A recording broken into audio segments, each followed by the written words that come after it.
Yeah, we find her, the beautiful girl we've been missing. We wanna have her kissing. We find her, now we in love. So I got so the remix. DMB, Tux Bites, remix.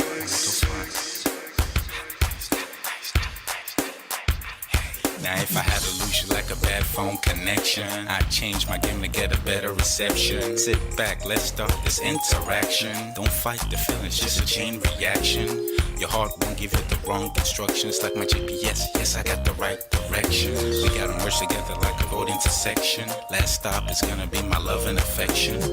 I ain't like the mother dudes, they wanna call you shorty, but I'ma call you a beautiful girl. I took your picture home, my mama saw it, she's a very, very beautiful girl. I wanna put you in my video, cause you're so beautiful. You're a beautiful girl. So when you hear us in your radio, turn up your stereo. It's beautiful girl. Gotta find a shorty who's worth of a lady. It's nice but maybe doesn't look like 40. It's taking a little time. I wasn't seeing no signs, any traces of my baby. Who's gonna be my baby?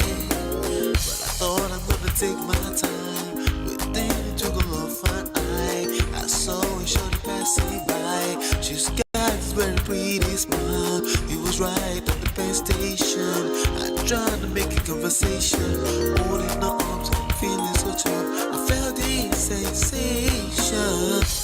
It's been a while that I've been trying to find a beautiful girl. Now I realize I found me a beautiful girl. She's a model, she's so fine. I just wanna take it by. Beautiful girl. Sparkling eyes, a killing thigh. I found me a beautiful girl. My wish came true when I saw you, girl. God must have blessed me with your beauty, girl. Looking so right from your head to your toe. Shaped like a Coke bottle with a smile of a queen. My queen to be, you my destiny. Got a body of a goddess with your beauty. I'm impressed and I'm never in distress. Come on over and be mine. Been searching for a man and now all the cats keep looking to mine. With a sexy walk and a sexy talk, she must be from a planet called the sexy world. I know I ain't tripping, better yet I'm thinking put a ring on the finger, we look good together. Take your place in my heart with your beauty. I'ma say that I'll never turn away. Who would think I'm in love? Such the way she smiles at me just really makes me weak. The way she speaks to me just really make me go so weak. Keep staring in her eyebrows. All I kept on saying is wow. Your beauty shines and breeze at night. All I really want in my life. Oh yeah. It's been a while that I've been trying to find a beautiful girl. Fine brown eyes. I found me a beautiful girl. She's my model, she's so fine. I just wanna take it. Beautiful girl. Sparkling eyes, killing thigh. I found me a beautiful girl. Yeah, beautiful girl. What beautiful girl, yeah. Beautiful girl. Damn. Money. You seen her? Hot Ice. Have you seen her? LP. Have you seen her? I'ma go over to Tux Bites. I know you've probably seen her. He has a lot of beautiful girls with him. Tux, it's DMB, baby. Look. Beautiful. I look for a while, but I can't seem to find a beautiful girl so I can make her mine. Time after time, I've been searching for a while, but every girl I meet never seems worthwhile. What can I do? I pray to God for an answer. I feel pains in my heart like cancer, and when I find her, I'm gonna romance her. Lace of her presents and gifts, call me Santa. Claus, I make a heartbeat pause.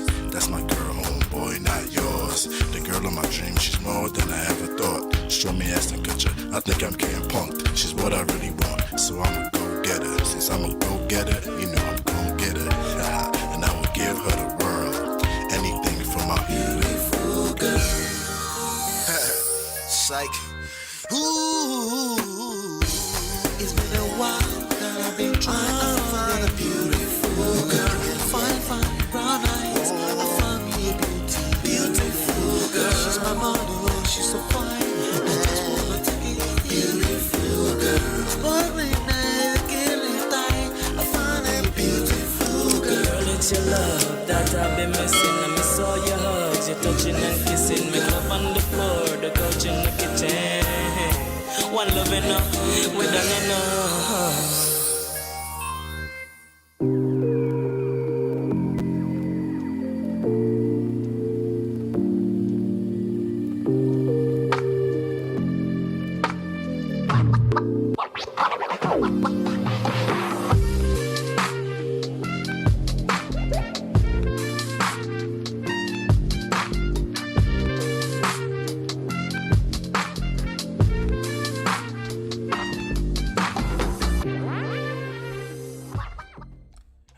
Ladies and gentlemen of Prestige, hello. How on a day? Hey, Rebecca, what's up, Chinye? Good to see you.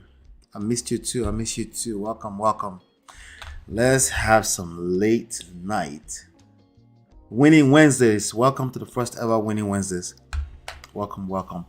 We might move things around. We shall see. Okay, my schedule during the week is a little funky right now, so we might move it to morning, we might move it to late evening. We'll see how it goes next week. But welcome back. Good to see you, Fumi. Hey, Fumi. Hey, Romari TV. What's up? Shout out to you. I don't think I've seen Romari TV here before. Welcome to.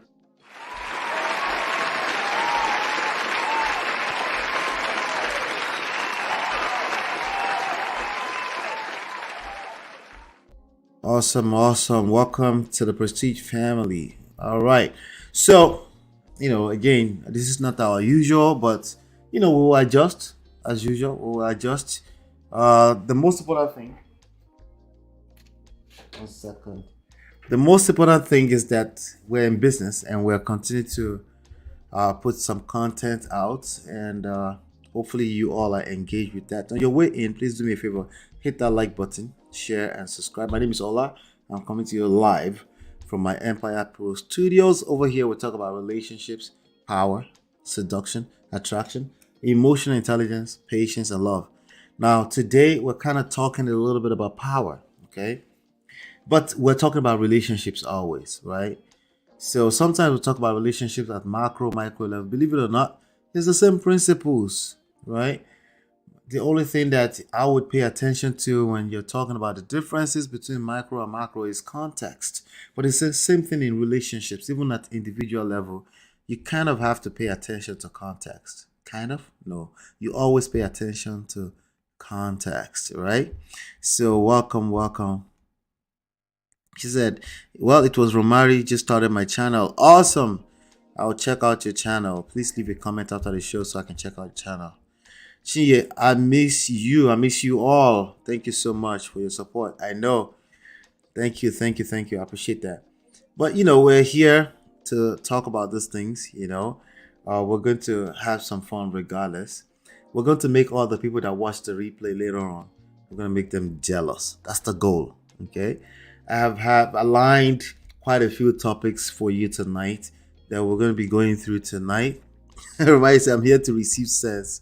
We thank God. Rebecca says, Better Prestige, I love the way you anchor your show. You are highly intelligent and deep. Thank you so much. I appreciate it. I try to be. Literally, I try to be.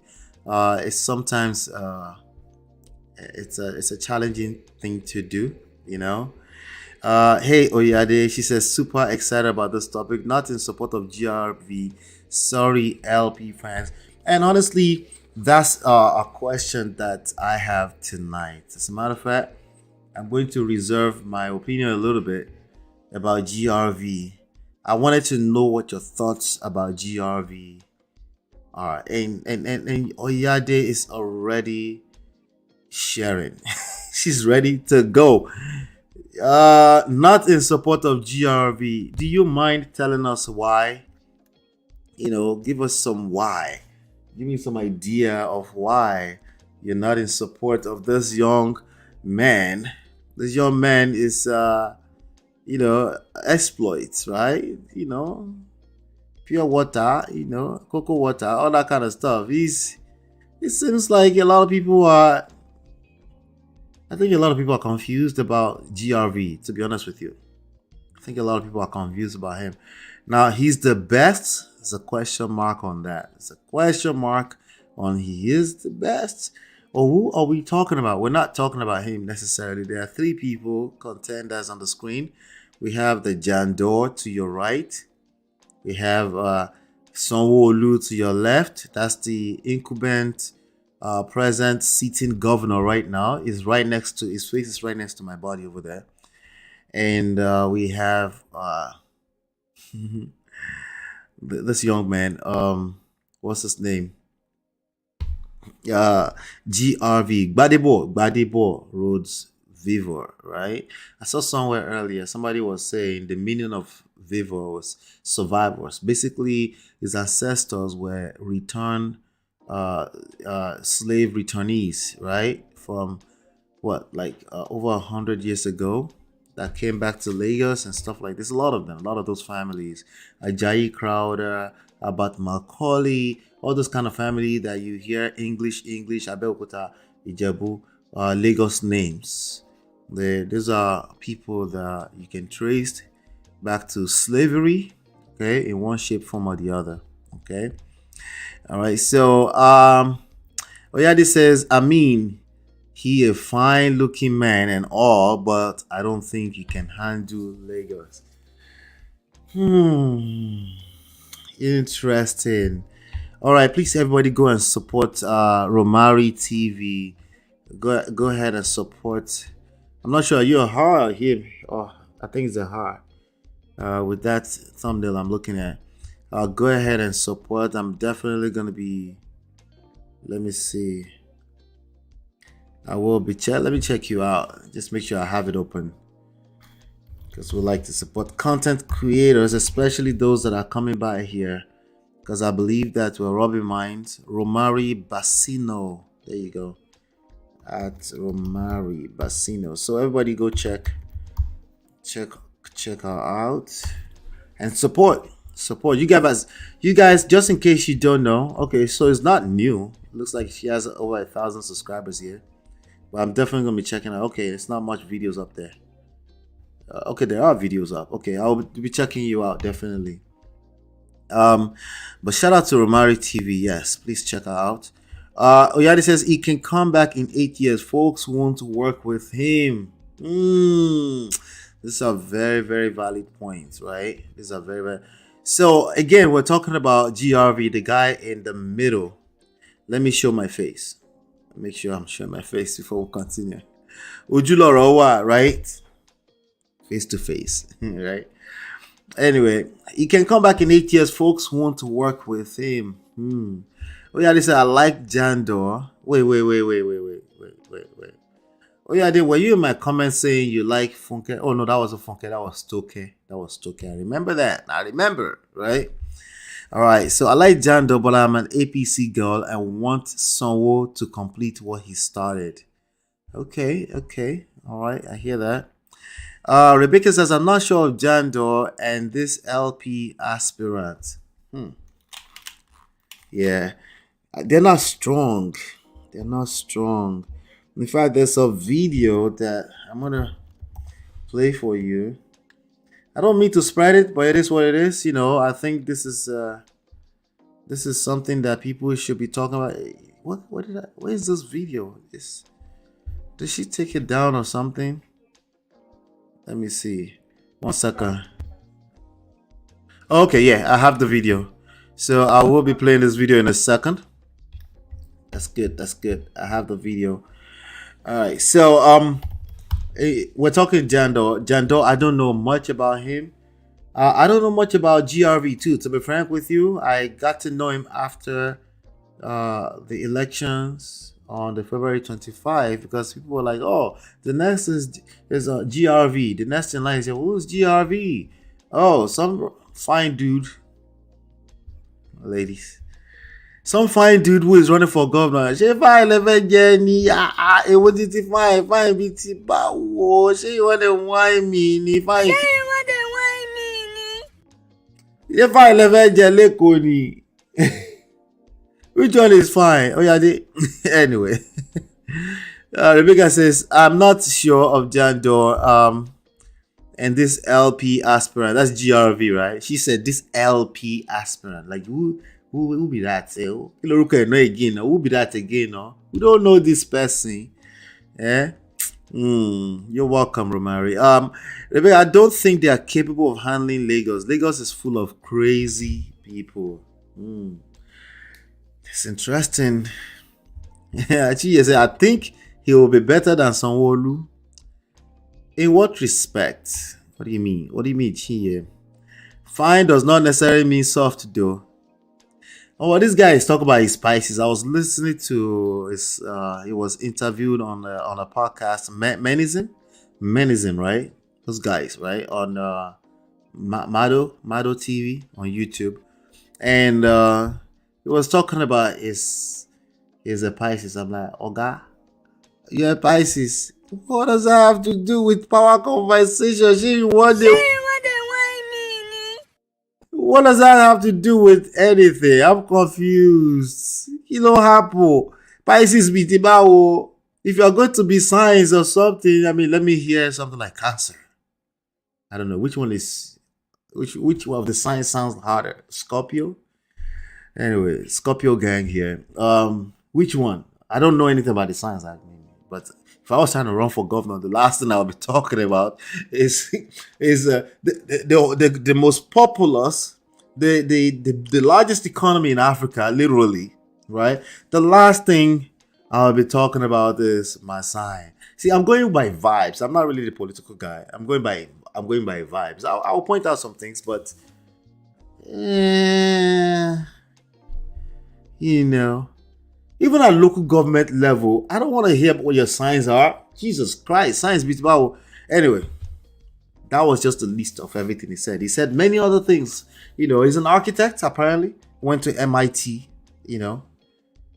I guess that's what's something, you know. Went to MIT. Some people are saying MIT responded that he never went there. But, you know, people will try to drag him. So the question is that most people are not going to verify, you know. So if he says he went to MIT, I believe him, okay? I don't think that's relevant anyway, you know. Look, Chinye, I work with strategy, not all those LP banter, Lubato. We need capable hands in Lagos. Plus, people won't work with this new guy. Just because you like him, we need folks that have strategy and experience. Chinye say, Now, here's the thing with what Oyade is saying. I'm relating with you, Oyade, because honestly, Lagos is the largest economy, literally in Africa. Okay, as far as the city is concerned, at least, right? Contributes to a chunk to the economy of Africa, right? So that means, what does that mean in reality? What that means is that a lot of people have vested interest in who the governor is going to be. That's the truth. Okay, a lot of people, they don't want randoms that don't know what they're doing coming into and just throwing a dagger in the middle of things. Like, things may not be perfect, but the last thing they want is somebody to destabilize situation. So a lot of people are shocked that people are supporting Tinubu and incumbent government. Listen, the truth is that the most powerful people in any society, they have vested interest. Did you guys see earlier today? Let me show you. Did you see? I think it's better that I show you. Where's Mustafa here? Mustafa Tunde Nuts. Mustafa. That's his name, right? Mustafa. Where's Tunde Nuts? Oh, there you go. It came up right there. There you go. Let me share my screen with you. Let's have some fun with this. Let's have some fun. Let me share. I love sharing my screen because there you go. Perfect. And then we're gonna bring this up. All right. And let's go here. and make it give some contrast. There you go. All right, so let's talk about this stuff here. So today, just today I saw this. Let me see. Can I still find it? Look at this, right? Last man standing. The president-elect Tinubu visits Tony Elumelu, right? How come to be when is it? Is that you, Bob? Last man standing.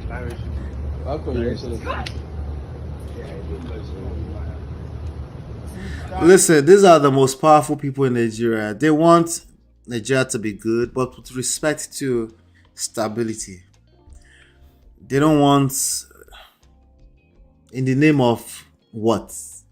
Let's wipe everything out and rebuild from scratch. Let's just, that's not what they want. Okay? That's not what they want. That's the bottom line. Okay? In the sitting room, president-elect. Listen, if this was Peter Obi, you will also see Peter Obi sitting there visiting him. That's what I need you all. If you're a part of the Prestige family, I need you all to be paying attention to that. No matter who it is, right?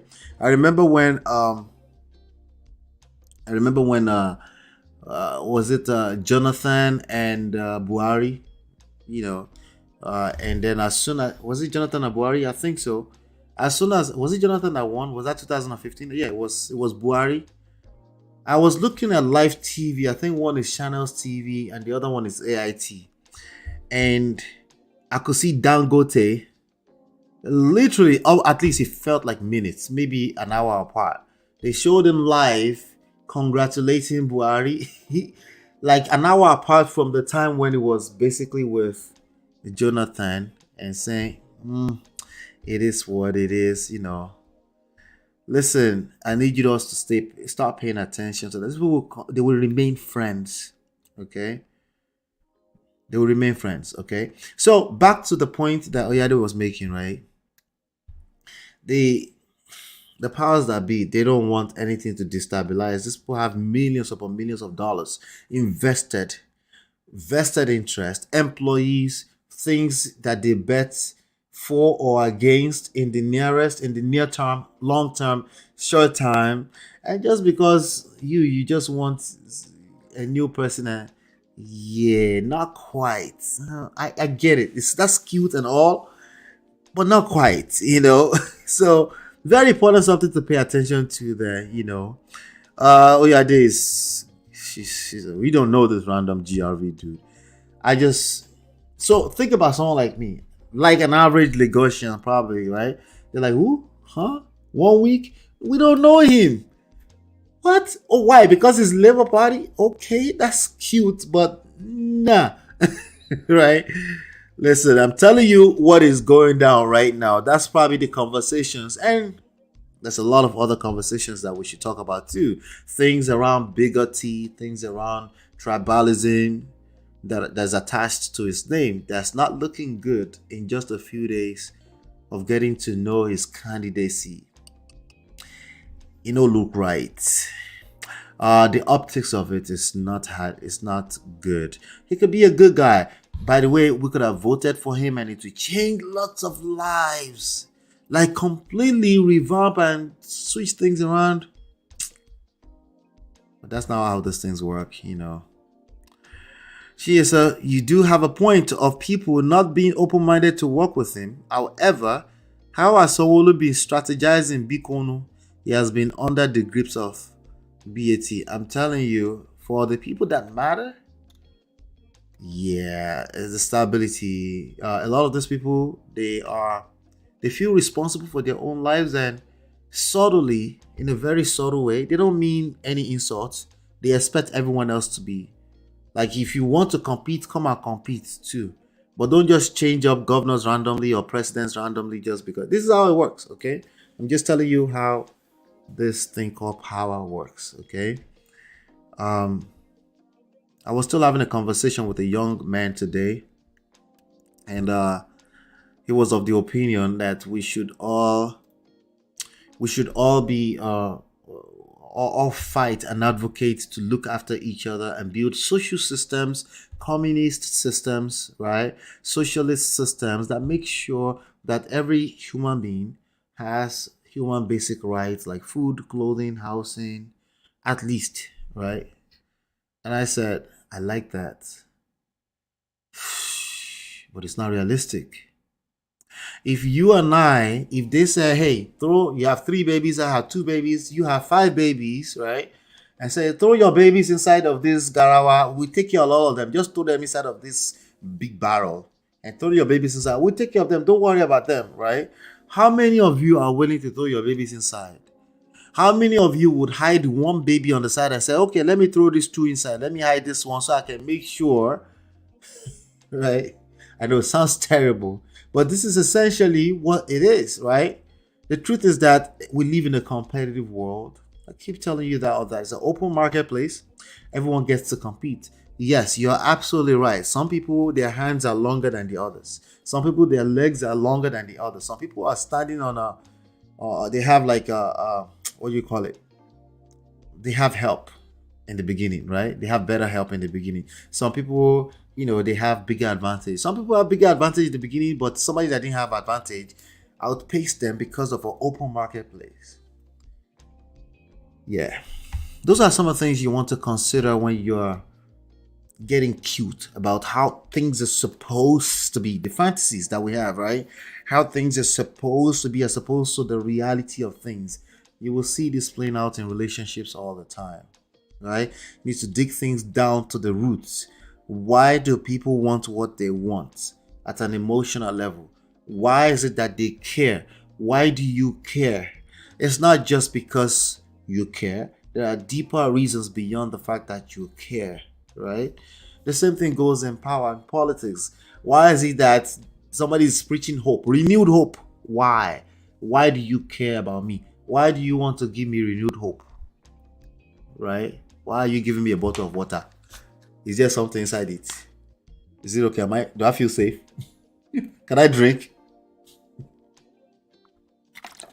Yeah. It's deeper than the surface stuff. Tinubu did not whine when Obasanjo stopped allocating budget to Lagos. He turned Lagos from 6 million to 500 billion revenue month. That is not beans. We need someone that can turn things at that level. But it was also new at the time, right? Nah, not really. It was at 99. Okay, 99. 93. People knew Tinubu since 93 at least. An average person knew who Tinubu was. Not average person, but the people that matter, right? The stakeholders, right? All right. So fair point, that no be beans. Okay. We don't need whiners who complain because they don't know how to create the result they desire. I didn't know you were about to say that. It's like you were reading my mind, or I'm reading your mind, right? Tony Elumelu is a correct guy. He understands diplomacy and how to build alliances. That's precisely what a lot of people are missing in this time and age. A lot of people think they can use Gidigba.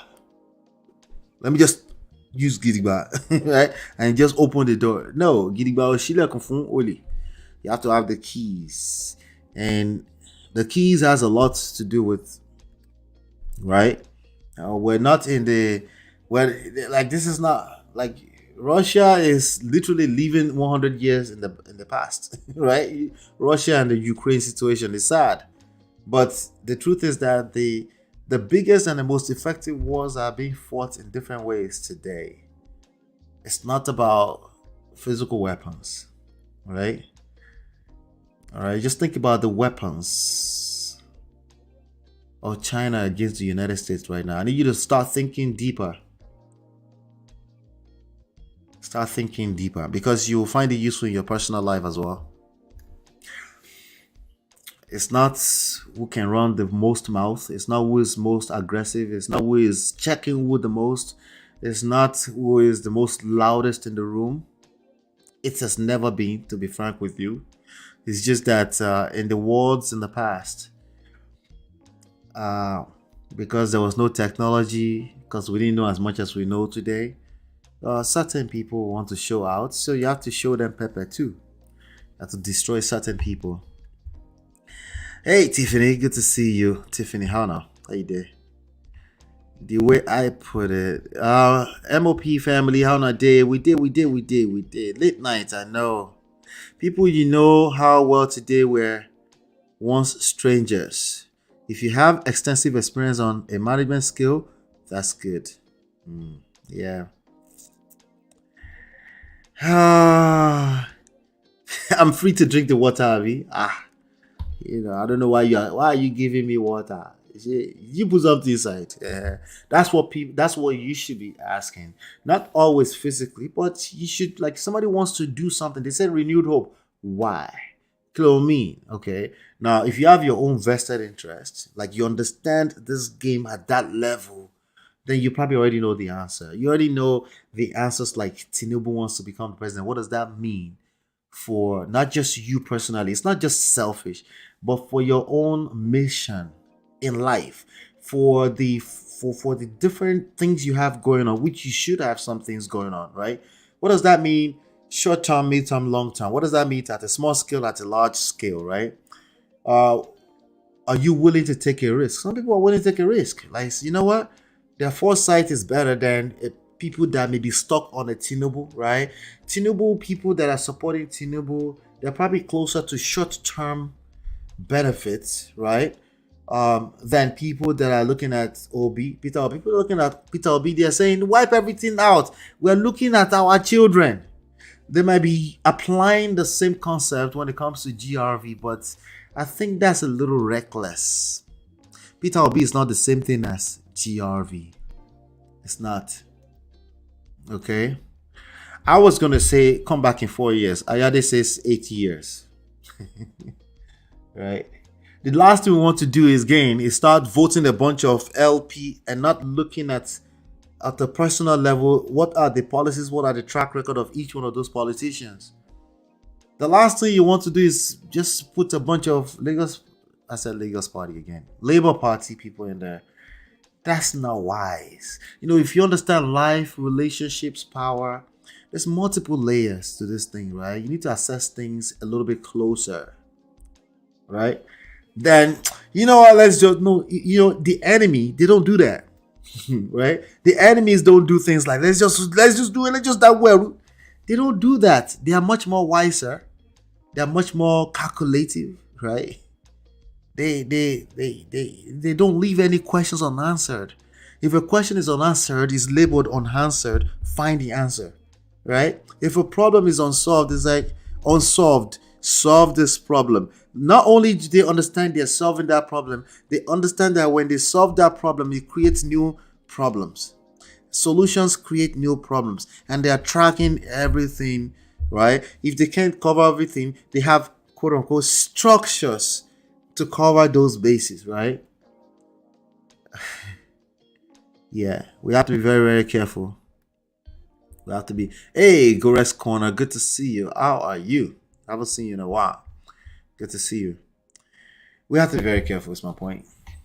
We have to be very, very careful. So anyway, over the past few days, there's a lot that has been coming out about this guy. Let me share this. So it was on a Twitter Space stage, and there was a lot of bigoty rhetorics that were coming out. People trying to take over Lagos. They were trying to take over their land. They were trying to, they were trying to do a lot. At least from they were talking very, very hateful stuff from what I heard personally. And there's a lot of tension between Yoruba people and Igbo people in Lagos. Yoruba people owns Lagos. Some people say no, it's white man's land, it's a no man's land. Igbo people say you are waiting. We own this together. If you're not careful, why? Okay, something like that. I don't know. It doesn't matter. Okay. But I think a lot of the conversations are useless. Useless rhetorics, perpetuated, right? Repeatedly, over and over, being spread wild and across by very ignorant, archaic, myopic-minded people. Okay? Sadly, a lot of them are our friends, people that we actually respect, and no, you shouldn't stop respecting them. It's just this perspective is kind of crazy, right? It's backwards, right? And he was on the stage, just like a audio app, like yeah, Twitter Space, right? And it was speaking, a bunch of people were talking about this stuff, and he never said anything to push back against them. Now, I've been on stages on Clubhouse, on Twitter Space, where I don't say anything. Sometimes because I'm just listening. A lot of times because I'm not really there. My phone is just on. Okay. Like I might put my phone on, I'm there. Then I'll drop the phone with the AirPods. I'll go do something. I might go for even 2 hours and not come back to it, right? That happens a lot more than you will care to know. Okay. So a lot of time people also respect what I have to say on those stages. So they pull me up and they say, they want to know what I have to say about certain topics, right?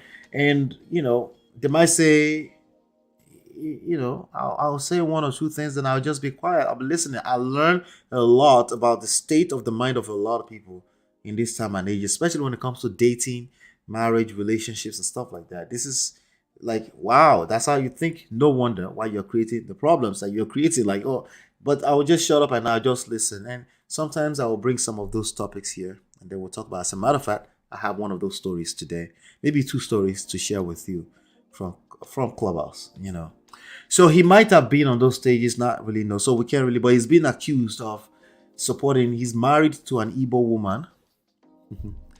He's married to an Igbo woman, which again, what's the issue again? Exactly, what is the issue? That's not relevant to the reasons why I would say, yeah, he should go and rest for now. Because he's also it's not painting a picture like he's a showore. He's not an activist. He talks quite in a very soft manner. Unfortunately, that's not good in terms of optics. It doesn't mean you're soft, but people don't know that. People could care less. How they perceive you is how they perceive you. If you come off as a softie, as a weak link or anything like that, it might just be a bit too late, to be proving a point. And if you try to prove a point right now, it will come off as fake. So it comes off like overly diplomatic, right? Someone is already in a position where cold-blooded, right? Did anybody see that interview today earlier when they asked him who made the order or something like that with regards to NSAS while at the toll gate, right? He said he didn't make the order, but he's always maintained his stance, like, that kind of cold attitude. Yeah, it's kind of needed. I personally, I didn't like when like after the elections. For me, Peter Obi was right here. I'm like, wow, this guy did so great. The crying at the not necessary. Not necessary. You're gonna be the commander in chief. You might have to order that they should go and wipe out about 50 souls at the Sambisa forest. And you know that children are going to be involved in that because these people are interwoven into society, right? And somehow you have to make an order like that. Like, I didn't like it personally, this has nothing to do with men crying or not. This is not just a man. This is a person that was supposed to be the commander in chief. I didn't like it. Okay. But just my personal opinion, now I have to be honest with myself. This is with respect to his persona. He already has the persona that he cares about people and he just wants to save and help people and all that kind of stuff, which was really, really good for the movement, right? I could hear somebody saying, but Obama cried when he was on TV talking about Trayvon Martin. You're right. But Obama did not have the same persona as Yeah, I just don't see it. Maybe it's just my outlook. I don't see it. I can't compare it, And then also, this was about losing, losing, hopefully temporarily, right? All the obedience, right? Temporarily in the polls. Yeah, we can't cry about that, bro. And we can't bring in the $75,000 baby into that. Like, nah. I don't know. I wasn't feeling it. So, again, he has an Igbo wife. His mother is Igbo. And what's the issue again? What does that tell you? Now, this matter, not to me, but I don't matter, right? It matters to Nigeria because from the conversations over the past few days, it looks like a lot of Nigerians have that myopic, archaic, back in the days mindset, tribalistic, division, not divide and conquer. Divide and conquer is what politicians do. It's a strategy to win and continue to dominate. That has nothing to do with the average human being. We don't want an average human being doing divide and conquer. We want them to be normal human beings. We don't want a war zone, right? That's not what we want. So his name is attached to so he said something. I guess he was in support of the Biafra IPOB people, and a bunch of Yoruba people were completely against that. So now they're dragging his name in the mud with all of that tribalistic stuff. I know he's a Yoruba. They said his middle name is Chinedu. They even gave Sanwo-Olu a new middle name today. I saw that meme going around with a new middle name, Igbo middle name. But Nigerians are jokesters, So anyway, this was him. He gave 50 million naira. Today there was a market burn down today. A lot of that event was also attached to the bigotry rhetorics out there. They were saying it's tribalistically, is that a word? I guess it's not a word. Motivated, right? So in Ajegunle there was a burnt down spare parts market. He donated 50 million naira to it, right? So he's making waves in terms of the news, but we'll see. You never know. Maybe Lagos are tired of the, I don't think he's ready, but maybe I'm also starting to sound like the powers that be, people that don't want Nigeria to change. But this is politics, and it's not personal. It should never be personal. Right?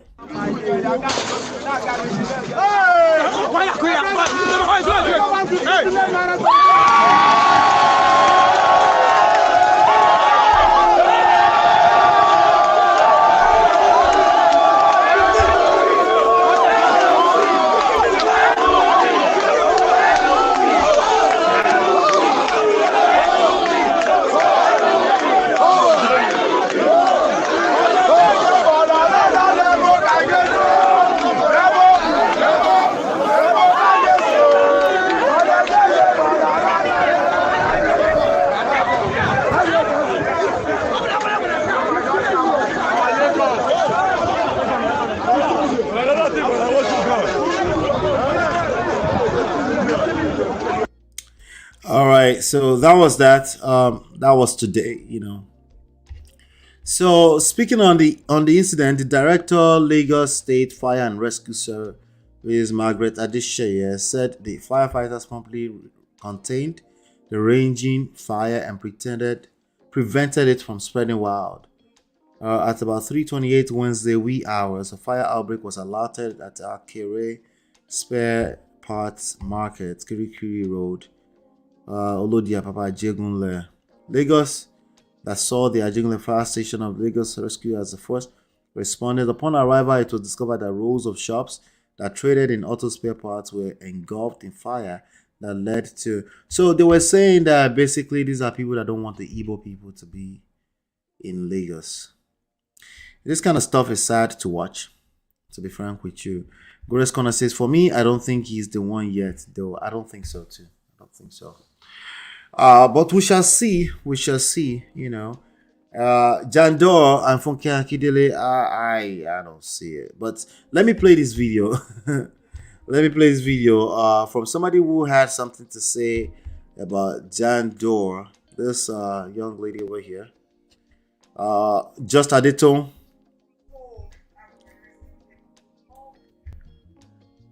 Oh, 1 second. I thought I played it. Let's share this. There you go. This one right here. Good afternoon, fellow citizens of Nigeria. So, I've been receiving a lot of calls, aunties, uncles, daddies, mommies. I've been calling me, Tom, we saw your video about Jandor. Is it true? Are you sure? Are you this? Are you that? Listen, let me tell you something. I am not a kind of woman that comes to seek for pity. I'm not a kind of woman that comes to social media because I need some people to come and pity me or extend the hand of emotion towards me. I'm a kind of woman that is... Alright, so she's talking too much. What she's talking about is that she's accusing Jandor of being the R word. I'm not going to say the word. It rhymes with the fruit grape. You know the fruit, right? Grape. She's coming out and she says she plays last card. She said, you know what? I'm going to... she sounds like she's trying to destroy their candidacy. Daisy. I don't think it matters. I don't think he has a chance anyway. So let's leave that alone. I don't think he has any chance anyway. So again, let's just leave that alone. She's accusing Jandor. Again, there's no chances. There's PDP candidate. PDP is in a very, very bad spot. I saw Jandor on Arise TV saying like, hey, vote for the person. Basically denouncing his party. That's a bad idea. I know what it looks like. I know it might sound strategic.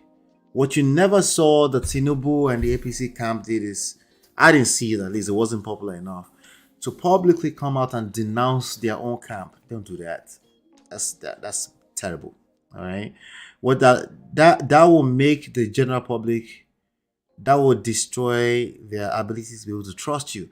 If you're going to denounce the camp where you belong and say, just vote for the person. We know there's a lot that's going on with PDP there. Listen, Fayose is doing that. Fayose can afford to do that because he said, you know what? I'm not even sure about this, but I'm going my own way. Right? It's weird anyway. Right? He said, listen, forget those people. I clean my hands. Right? But, you know, we also have a person who is running, who's about to run in a race in the next few days, insinuating, you can't even afford to insinuate that you're denying your own camp. The people can't trust you. You will deny them when it comes down to it too. That's what Jandor was doing. Yeah. He said, yeah, just worry about the person. Like, you know, we're in that stage right now, but it was indirectly insinuating that, you know, F PDP right now anyway, you know. So, yeah, nah. It doesn't look good. It just doesn't look good right now. People can't trust you. It's like a woman who is actively always denouncing the ladies in their rhetorics on a regular basis. Men can't trust you.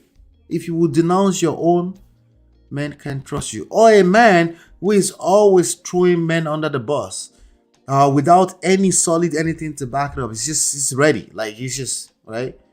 Men would not only that men can't trust you or they don't like you, women can't trust you. They might like your talking point, you sound cute and everything. Yes, king.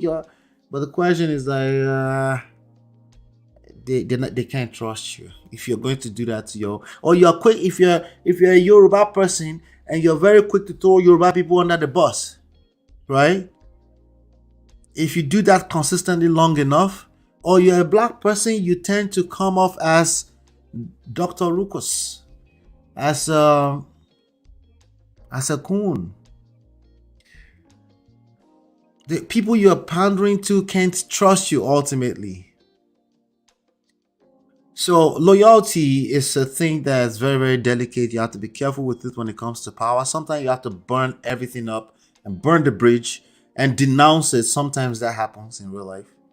in real life, yeah, but you can't have one leg in and one leg out. Yeah, that's something that wasn't really good for Jandor. So, in my opinion, nah, especially when Sanwo-Olu has been traveling around. They said he's been traveling around. He's touched everywhere in the past 1 or 2 days. Well, he's trying to retain his seat. Why not, right? So I personally can't speak to what his accolades are, what he's done in 4 years, right? I can't speak to that, but you know, but I think it's already a big tide of wave, ocean. The fact that he's incumbent and he's sitting in the office, sitting governor, that is a big deal, and that's a big ocean of wave for GRV and Jandor to swim against, and one person being accused of the fruit grape, and the other person is being accused of bigotry. Doesn't look good. She says as a Candace. Are you talking about Candace Owens? Precisely. Yeah, if that's what you're talking about. Yeah, men can't trust her. They can only be a fan. And not only that, she probably doesn't want them either. But, that's conversation for another day. But yeah, that's that with GRV. Anything else that we should touch on? You guys have any opinion? It sounds like we're on the same page here, right? Labour Party, a movement, obedient. Is it obedient? It's questionable. I don't think he's obedient. Okay, I think he's just trying to ride the wave. And it's not looking too good for him. For GRV in particular, all right? So if you're wondering who GRV is that we're talking about this gentleman in the middle. Or not that one. Let me show you. This one in the middle right here. There you go, that one. Yeah, the one in the middle. Fine boy, no pimple. The land of his house is built on top of the city or something like that. Bro, what does this have to do with anything, man? I was even looking at his let me see if I still have it open. I do have it open. I was looking at his manifesto. I'm like, let's see if there's anything of substance there. I read through a little bit. Right here. Let me show you.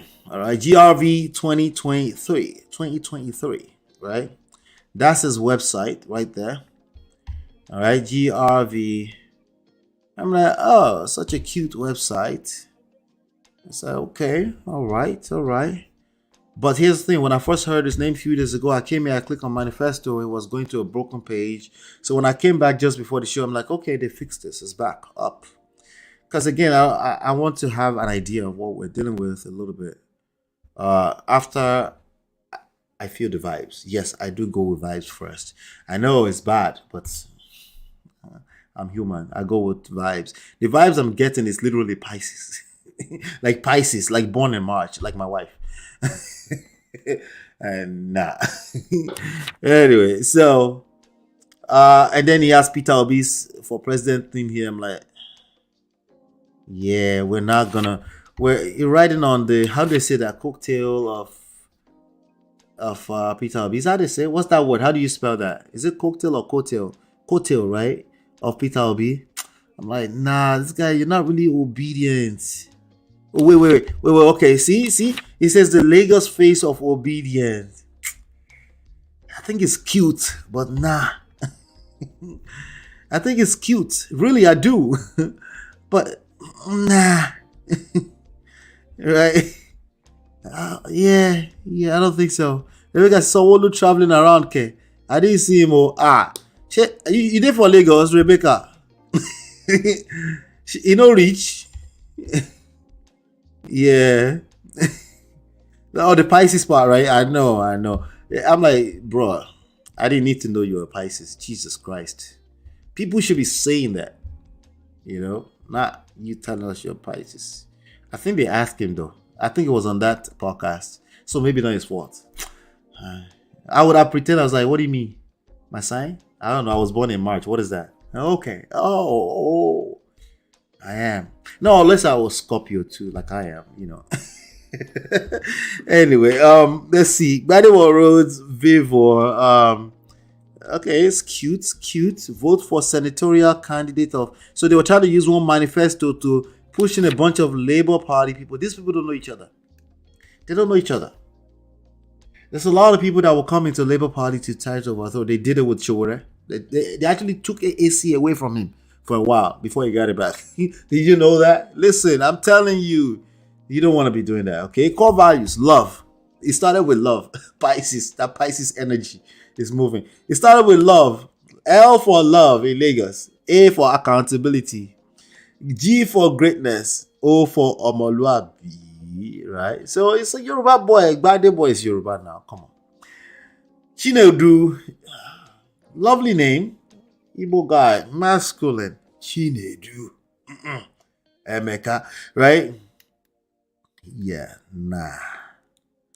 But people dug up his, listen, he has an Igbo mother. What do you want from the young man? I think it's completely relevant, right? It's complete. He has an Igbo wife too. Igbo wife, Igbo mother, right? Listen, I keep telling you, see, thank God for my wife. There's no way that I wasn't, like, if not because of my wife, you can thank her. Okay? It just was like quite obvious at one point, like, wait, it looks like I'm going to be married to an Igbo person. But hey, God knows best. So, but anyway, we're all one, you know. It's completely archaic. This kind of rhetoric is coming out of Nigerians in 1 week, 1.5 weeks. Noise all over the place. Bigotry, all types of random rhetorics around hateful comments, accusing each other of hating each other when it's just a minority loud talking nonsense on the internet. But again, that's also an indication for the mindset of a lot of people that we need to continue to educate people that it's bad look. But he has some more accountability, greatness. I read through some of this. It's okay. You know, the architect of a new Lagos. I think he can build on top of this ahead of 4 years' time. Our Lagos truly tired. That was too close. 500,000 votes to 500,000 votes. Tinubu to Peter Obi. From that indication alone, it will be a landslide. That's my prediction. Sanwo-Olu landslide. Okay. That's my prediction. I'm okay to be wrong, though. I'm fine with that. All right. I read through some of this earlier on today. I'm like, okay, very good stuff. All right. Yeah. But not ready. Already want tea ready. Let's see.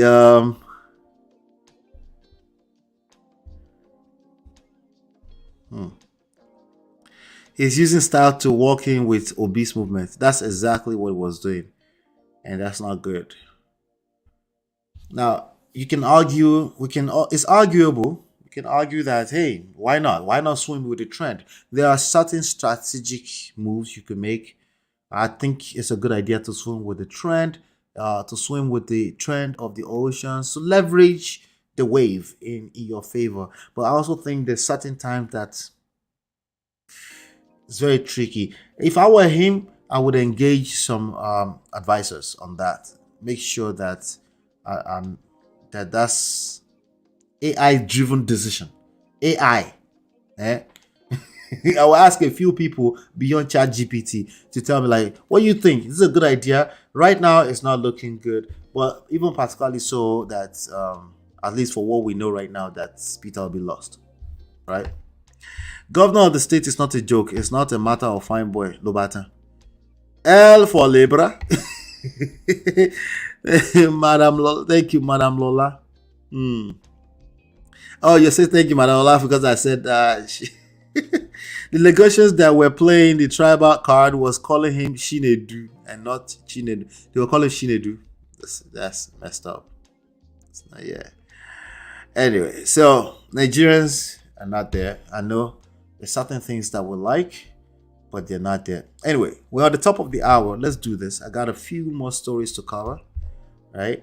If we have more time, we'll get to some of it. But let's talk about relationships. Let's talk some hardcore relationships, some trendy topics as well. But I'll be right back.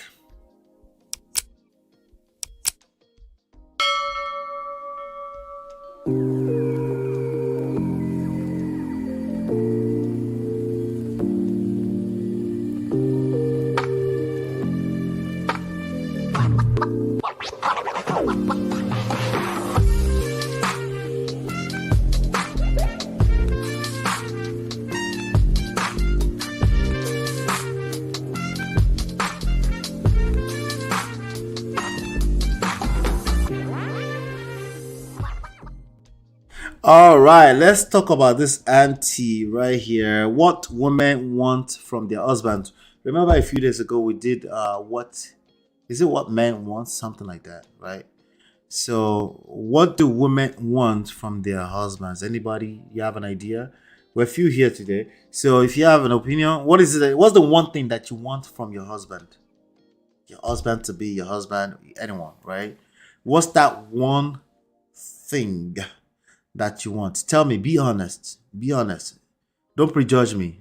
I'm taking everything in. Tell me, what is that one thing that you want from your husband? While I'm waiting for that, let me go ahead and play this video of something that transpired between a husband and a wife. I thought it was interesting. I saw it a few days ago, so I'm actually going to need to remind myself. We're going to watch it together right now. Make you happy. Let's try it again. What can I do to make you happy? Buy clothes for me. How? Clothes and shoes. Clothes and shoes And perfume. and perfume. That's all that will make you happy. Are you alright? That's not what that will make me happy. Why would that be all that will make me happy? My life does not depend on clothes and shoes. 419. Is that all? All right, let's go back. Let's go back. First of all, she's too Jesus Christ. Anyway, she said, she first of all said, did she say clothes? Let's play it again. What can I do to make you happy? Buy clothes for me. Buy clothes for me. Clothes and shoes. Clothes and shoes. Clothes and shoes And perfume. and perfume. That's all that will make you happy. Are you alright? That's not what that will make me happy. Why would that be all that will make me happy? My life does not depend on clothes and shoes. 419. Is that all that will make you? Is that all? I'm thinking of what I can do to surprise you. Actually, I want to seek my conscience. Conscience. Ha! Conscience. Consent. Consent. It's not even seeking consent. It's seeking opinion. What I think. Seeking consent is the same thing now. It's not the same thing. When you seek someone's consent, is approval to do something. That's seeking consent. But seeking opinion is someone's idea on a particular thing. They are two different things. So now you are seeking my opinion. Am I a good husband? Yes, I check. Maybe. You are thinking about it. Mine is perfect. 75. 75 over 100. You are not a good husband. You pass now. 25%. She says You pass 75%. now. The remaining 25 is just some things I need to put in place. But that was Okay. Nobody did you do that. Oh, Barry. What beauty? Uh, Be that. let me see what you all are saying. What women want from their husband? Well, I'll take it as a joke when she said clothes and shoes. But I'm not sure if we got any solid answers. Because the they're listening. Gentlemen and them, they're listening. What is the one thing? I'm coming to the chat now. He asked you a question, silly. You better use this upon to tell him, madam. She says shoes. The lady is right. How?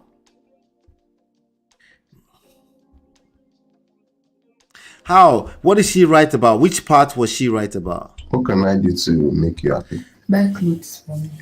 How? Clothes and shoes. Clothes and shoes And perfume. and perfume. That's all that will make you happy. And Are perfume. you alright? That's not what that will make me happy. Why would that be all that will make me happy? My life does not depend on clothes and shoes. 419 here. 419. Is that all? I'm thinking of what I can do to surprise you, actually. Ask your friend you have what? Supposed to seek my conscience. Conscience. Ha! Conscience. Conscience. Consent. It's not even seeking consent. It's seeking opinion. What I think. Seeking consent is the is same thing now. It's not the same thing. When you seek someone's consent, is approval to do something. That's seeking consent. But seeking opinion is someone's idea on a particular thing. This whole session has translated to English class. So now you are seeking my opinion. Am I a good husband? That's like check, maybe. You are thinking about it. No man is perfect. 75 100. 75 over 100. That's just not bad. a good husband. You pass now. 25%. Oh no, pass now. You pass now. The remaining 25 pass is now. just some things that I need to put in place. But that won't come. Okay. Anyway, let me see if we can get to this real quick. She defined what she meant before the man twisted it. She never said what she wanted. Neither have you all told me anything that you would want from a husband. Let's talk. Let's talk face to face. Okay? Not be juju be that. I asked you a question, right? You didn't tell me what you... Listen, I'm not a woman, right? So it was an authentic question. Look at what she just did. Look at what they do. There's at least 2-3 people right now that can chat, that can tell me. I'm sure the people that watch replay will say something about this, right? I didn't get one single answer. I get some people agreeing with her, and then she didn't even give one single answer. The first answer she gave sound like a joke. It's a clothes and shoes, and then she said you are 419. She said clothes and shoes, perfume. She said you are 419, and she never really gave an answer.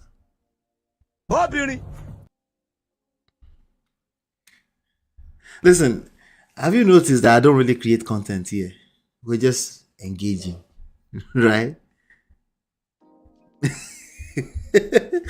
She said, here's what I want. What is it that you want? Oh, she's about to type. Are you typing? All right. Rebecca says, continue to love me. Right? Let's look at the first question. Right? What can I do to make you happy? What can your husband do to make you happy? Right? That's his first question. It's a little bit different from the title question. What women want from their husbands, right? So we're assuming they are married. Essentially the same thing. Like, what can he do to make her happy? Right? What do you want from your husbands? Potato. Answer one of the questions. Let's even say they're different. Right? Answer one of the questions. Right? So when men say, so we're supposed to read minds, yeah? Hey, are we supposed to be reading minds? Right? My answer to them is always yes. They don't like when I give the answer. But these are the reasons why these are the issues why I give that answer. When I say read minds, I don't mean literally reading minds. It's just, you can't count on her being able to tell you. She might not be able to tell you. Not just want to tell you. It's not like she doesn't want to tell you. She's not capable of telling you. In a lot of ways, it could also be because she doesn't know what she wants. She might say things like, continue to love me. And you're like, that's what I'm trying to do. So tell me, what would make you happy? That would make you feel like I'm continuing to love you. I love you already, but you were upset like 30 minutes ago. Like completely out. Like I'm like, I feel like it was out of nowhere because when one were laughing, the next time you're because you don't listen. Killer me, auntie, I don't listen. If you don't know it, leave me alone, Jerry. Just leave me alone for now. Right, these are the issues. Gentlemen, if you have a wife doing that to you, it's okay. It's all right. You're not alone. I'm with you. I'm with you. Okay. All right. But that's your responsibility to figure it out. Okay. When you figure it out, the result of it is actually sweeter, it's better, okay, than when she has to tell you. Okay. If she has to tell you, in the name of just communicate like an adult. Nah, it's not as the reward of it is not sweeter. It's sweeter when you're able to figure it out, right? And there's a lot to that conversation. And give him list of needs now. Shall bring something, right? Something. Say something. She said, I would love for my future husband to be loving, caring, not be dismissive, okay? Respectful, okay? Protective and romantic, okay? I love for him to be open-minded, to explore with me and keep it spicy. Oh, that part. Okay. Let's see. Shout out to Kathy Williams. Kathy said, love and affection. Someone who listens and understands me. Someone who is consistent with his actions and trustworthy. All right. That's specific. Kind of vague, but specific enough, right? I would love him to spend quality time with me. Lots of touch and words of affirmation like, you smell good, you look good, thank you. Oh, I need a sound effect that says, oh, right? That's nice. All right. Finally, we got some words. So I've done some exercise in the past. I'm going to leave it at that. If you want us to continue the conversation, we can continue the conversation even more later, right? But let me just round this up like this. After a lot of assessment, after a lot of grouping, and then analyzing what we collected over time, my wife and I, it comes out to women ultimately needs to feel three things. Love, but that's whatever love means to her, right? To her in particular. To you might be different, right? So you need to find out what love means to her. She needs to feel safe and she needs to feel secure. And there's going to be moments that she doesn't feel those things. Welcome to the real world, right? And if she's not feeling those things, it's not a big deal. She's normal, just like anybody else. When it comes to love, secure. Now, what that means to, that's common, that's rules. Love, security, safety. Feel safe, feel secure, feel loved, right? A lot of times what that looks like is she needs to feel heard. She needs to feel seen. She wants to feel significant. But we can go deeper. But if you keep those three things and then find out what those three things mean to your girl, I think you'll be light years ahead of most people. Okay? Light years ahead of most people. Most people are not patient enough to find out what these things are, right? Because they get caught up in their own feelings too. They have emotional needs as well. So they disengage from having foresight and say, hey, if she feels these things, there's a reward. I can also, she's an incubator for the most part. She will receive, multiply, reciprocate, meaning in multiple folds, right? Just like the sun and the earth, right? Masculine, feminine energy, right? In a particular order, meaning you lead first, you sow those seeds first before you can complain about anything. But if you want us to continue the conversation, we can continue that. But those are based off of what this young lady is doing. Just what they just said right now confirms everything I just said. Quality time is a little bit specific to that person. For some people, that's what makes them feel loved. For some people, that's smothering. Like, I need some space, right?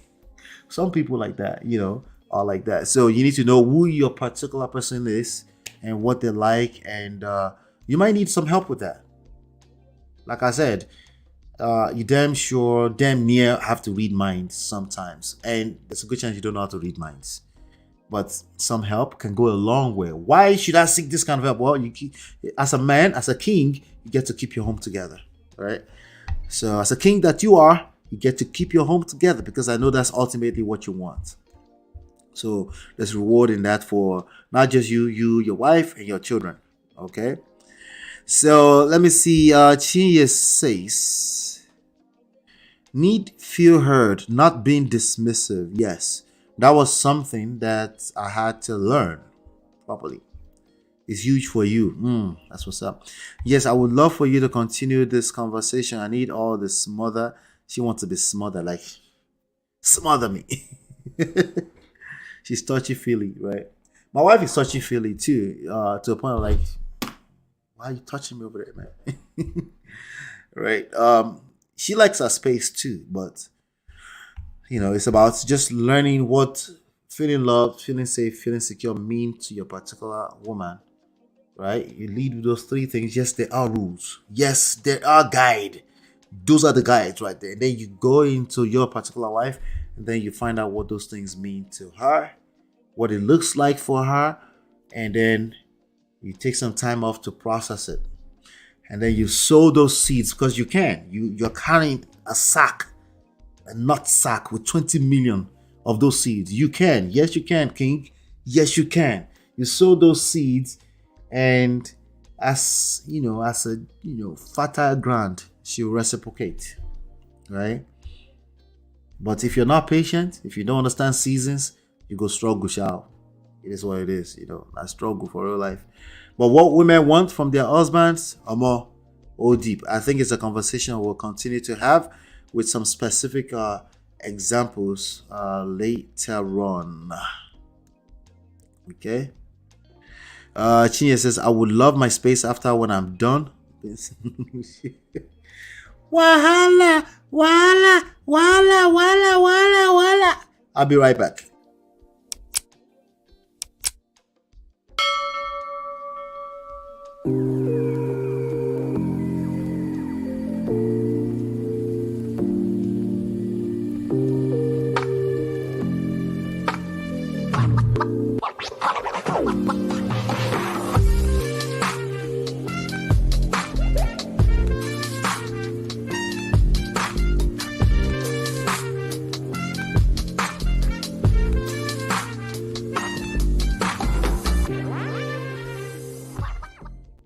All right, so funny enough, it's kind of funny that Chia was saying that. She said, I would love my space after when I'm done being smothered, right? It's kind of funny that you said that because the next segment here is why? Why do you want that? Let's assume you're talking about Kiriwa. Let's assume you're talking about sex, right? Why do you want sex? Let's dig in a little. Is that really what we want? Somebody saying, yes, that's what man wants. Yes, some sex, sandwich. What's the third S? There's three S's. It's not peace of mind. There's sex, sandwich, and there's another word they use to make it three S's. I forget. Jesus. I'll be forgetting their talking point sometimes. Sandwich, sex, and right? Like, why? Why do you want that? Let's dig in a little bit. Is that really what people want? Or there's something else? There's other reasons why they want that. We know that this is good for us, right? High blood pressure, right? Relieve stress, burn calories, get kerewa, relieve stress, burn calories, get kerewa, relieve stress, get some nuts, get some, right? We know that. Winning Wednesday, Wednesday, late night, right? Yeah. Why do you want that? Men that want this, why do they want that? Men sometimes to a large extent they will cap, right? I say, yeah, we just like that thing, and that's why we want it. But a lot of them also is cap. Stop the cap. Why? I'm already giving the answer. CSA just feels great. Not them. Not them. Let's see. Rebecca says, sometimes we just need that cuddle, not all the time sex. So, the cuddle, not all the time sex. Right? So even if what I want from my wife is sex, right? If I understand that she just wants cuddle, is there a good chance I'll get sex? Right? So now, even me that I think I want sex, the question now is that really what I want? or I just need a quick nut. Sometimes a man just need a quick nut. Women too. Sometimes just a nice, real quick quickie. That's, that goes a long way. That will relieve a lot of stress, especially if you're not used to a person who knows how to do quickie. I don't know how to do quickie. I'm terrible at it, but I know that I like them too, right? So what is it exactly that we want from it is the question. Ichinya says build on intimacy. Yes, this is especially husband and wife. This is one of the ways that you keep everything together, right? This is one of the ways you do that, right? That Rebecca and Ichinya does not. You don't mean the same thing when you say Kodo. It's obvious. Rebecca said quickie like Tiwa Savage. Yeah, I didn't watch it, I promise, but yeah, that one. Right in the yacht. Yeah, man. Sometimes that's because it's not measured in time, right? When people say, "Oh, 2 minutes," it's a 2 minutes. It doesn't mean anything. It just means it was terrible. If somebody's remembering to count the time, it was just bad. That's all it means, right? Because you don't measure it in time to a small extent, but it's not really about time or how long it was, right? So again, is that really what we want? So there's this young lady. I'm going to play this video. There's this young lady that says something. I want to know if you agree with her or not. Then we can move on to some other stories that we have. Let's see here. There you go. Sex. It's the intimacy. We think we want sex. It's not always about sex. It's the intimacy we want. To feel wanted, looked at, smiled at, smelled, hugged, kissed, listened to, admired, yearned for. To feel safe, to feel calm. That's what we're looking for a lot of times.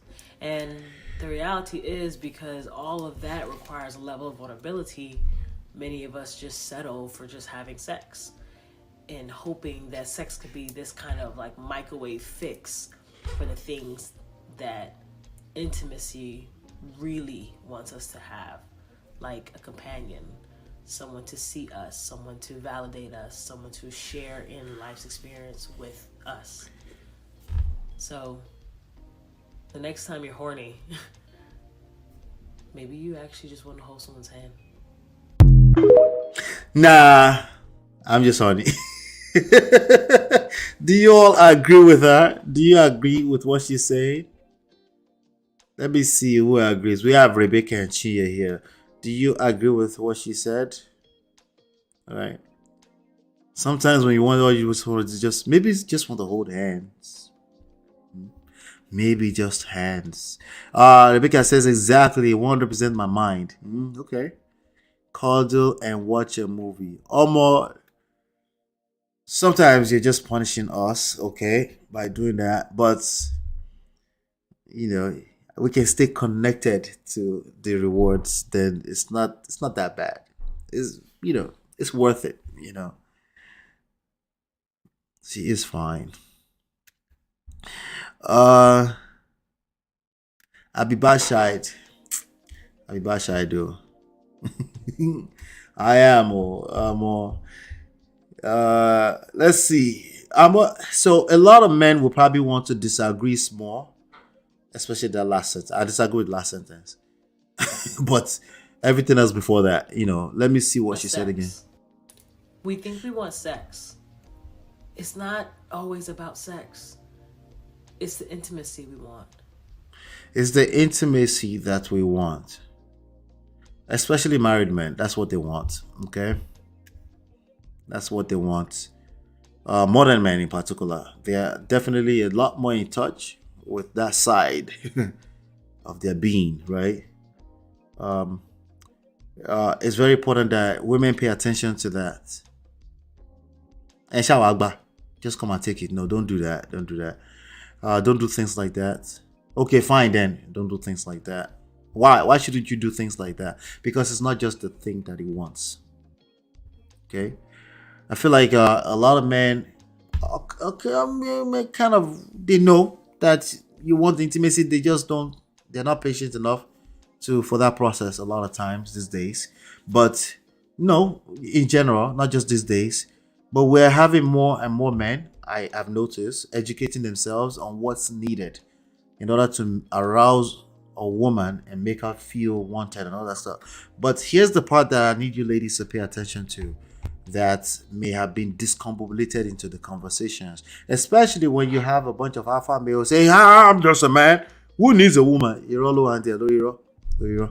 Listen to this part. To feel wanted. To feel wanted. Of course, that almost sounds like it's only a woman who wants to feel wanted. Man wants to feel wanted. She says, Allah, I don't mind what the cuddle will lead to, Sha. We know. We know. I agree with everything, but disagree with the last sentence. I knew you would disagree with the last sentence. I knew it. You just want to be held, beat about. No. What kind of punishment is that? Looked at, smiled at, Looked at, smiled at. Okay, that sounds more like all of us too. Like everybody wants, you want what's the word I'm looking for? Everybody wants nice gestures. We all want that, right? We all want that. held, hugged, kissed, listened to, admired, yearned for. Listen to, admired, yearned for. The listen to part is more like women. A lot of men have normalized that they don't need that. I think they do as well. But a lot of men have normalized that. But yearn for, yeah, that's definitely women. They want to feel wanted, admired. Yeah, even though women are admired more than they want, right? They want it from a particular person. A lot of men like to repeat that talking point. They get attention all the time anyway. No, not necessarily from the person they want. Feel safe, to feel calm. That's what we're looking for a lot of times. To feel safe, to feel calm, that's women, for the most part, generally speaking. Okay, feel safe in particular. I mentioned that earlier.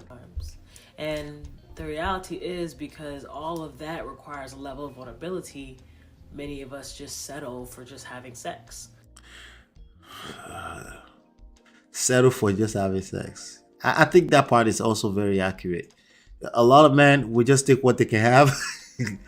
After blue balls for 2-3 weeks, a lot of men are going through that. I've seen women go through that where they're not desired by their men. They lost attraction for their women, and that's happened as well. That happens too, where you don't feel wanted by him. It seems like he's getting attention from somewhere else. That also happens. But for the most part, when it comes to marriage, it's men that are complaining about women weaponizing it against them, which I think is a very inaccurate assessment of what's actually going on. And hoping that sex could be this kind of like microwave fix for the things that intimacy. That's true. A lot of people use sex as a microwave fixer of everything. If you notice when I say, okay, so when I post this right here, I say number 2 is sex, right? I always say if you can find your way to it, you don't want to use it as a fixer of things. At the end of the day, it's a product of a healthy relationship. But if you can figure your way out to help having that, right, doing Kiriwa from time to time, I think a lot of problems will be solved. But the question is that, can you figure your way out to that place where you're both willing to do it willingly? You both feel wanted. That's a lot of work. Okay, especially if there are damages that have been done. A person doesn't feel safe. They feel betrayed. They feel loyalty is lost. They don't respect you. Yeah, it's a tough one. Really wants us to have, like, a companion. Someone to see us, someone to validate us, someone to share in. A lot of it sounds like what women want, but I think men want it to a large extent too. life's experience with us. So the next time you're horny, maybe you. Nah, I'm not gonna let her play that part again. Okay, I'll let her say it. I'll let her say She it. just want to hold someone's hand. Nah. Let's nah. I disagree with that part. You know, for me at least, a lot of people. Okay, a lot of people. Okay, but honey is a stretch. That's a stretch. Oh, Konji. No. Also, no. No. What if you use that word honey? It means honey. Okay, that's what that means, you know. But nonetheless, I'll be right back. Let's have some few more stories here.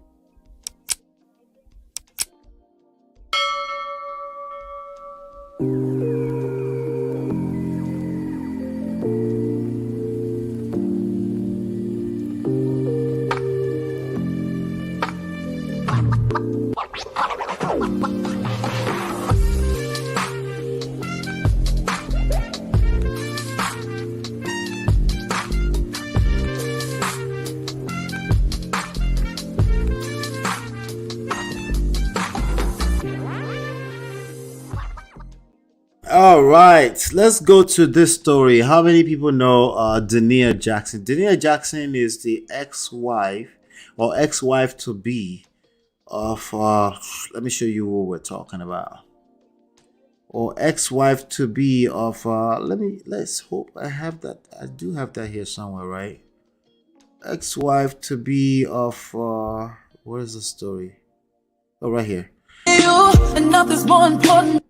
I stopped the music so we don't get slapped.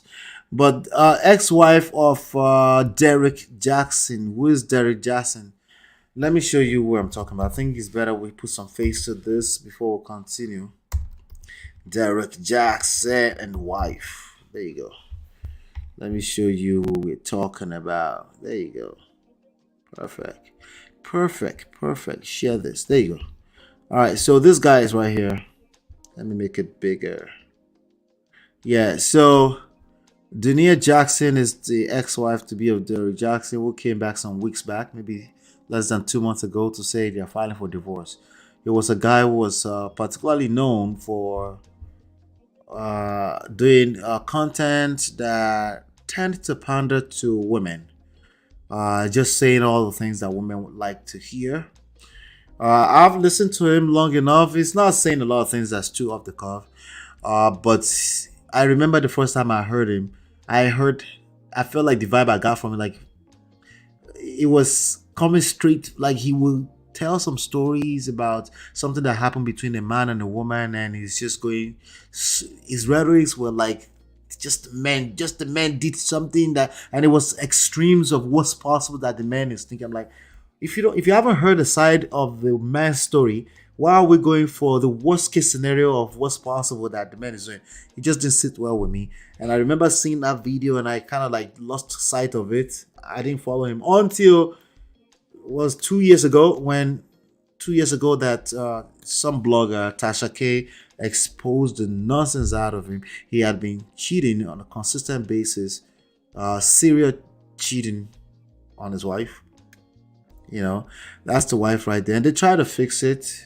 Like 9 months later, he came out and said, hey, it's unfixable. He's just going to file for divorce. This was a picture of him taking a picture with side chicks in public. Just before that, this was about to be exposed, he just said, listen, I'm filing for divorce. That's him right there. Fine boy, no pimple, wife and stuff. That's him right there. When he got caught, within 24 hours, it came out. This picture you're looking at is basically a screenshot of a video of the I'm sorry, I just laughed at the bonnet. I can't. Jesus Christ. Of holding the wife hands and say, yes, something's happened. We're working on our family. And she seemed like she was forced to sit down and do this video. See? When all you know is about relationships and you refuse to learn power dynamics, especially with respect to emotional intelligence, yeah, it will fall on his face. We're humans. We're humans at the end of the day, you know. Um, it's part of power dynamics when I say avoid shalaye. If you've been caught in a situation like this that clearly doesn't look good for you, your family, it's very important to take the time and don't feel like heaven is not going to fall out of the skies. Take your time. Shout out to Chris Rock. Take your time. Nobody is going anywhere. I promise you. Shout out to Lady Navora. Good to see you. Everybody will be here when you've gone through some healing process. Some, not you're not. Nobody's expecting you to heal overnight or even for the rest of your life. You might have to deal with this stuff for the rest of your life. You might have to maintain for the rest of your life. As a matter of fact, just like any other disease out there. But you can't really rush out to explain yourself. What you will end up looking like is what you end up doing is exposing yourself. He exposed himself as a controlling mother. Okay, that's what he did. All right, but all of that fell on the face. Less than a year later, he came out and just finally. But the wife posted something. The reason why we're covering this today is because the wife posted something. You know, Kathy said is a narcissist. Well, there's tons of narcissistic traits in that behavior. I can't really diagnose them here, but there's tons. I would agree with you. There's tons of narcissistic traits in that behavior, right? So let's go back to this. This is the wife, okay?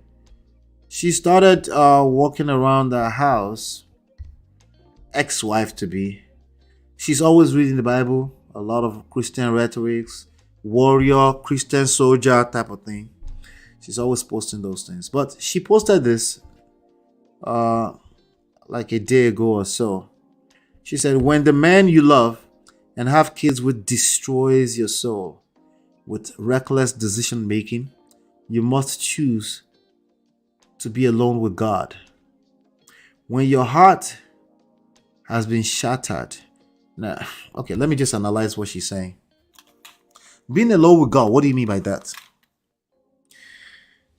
We need to assess that. What do you mean by that? We don't know her. We don't know what she's going through. We don't know if there are people around her. If being alone with God means being alone by yourself without support system, is very dangerous. It's very, very dangerous. When you've gone through something like you need support system. Why? You're a human being, okay? The trauma is that much. You need support system. Okay? If you have to pay for it, you pay for it. You need support system. Okay?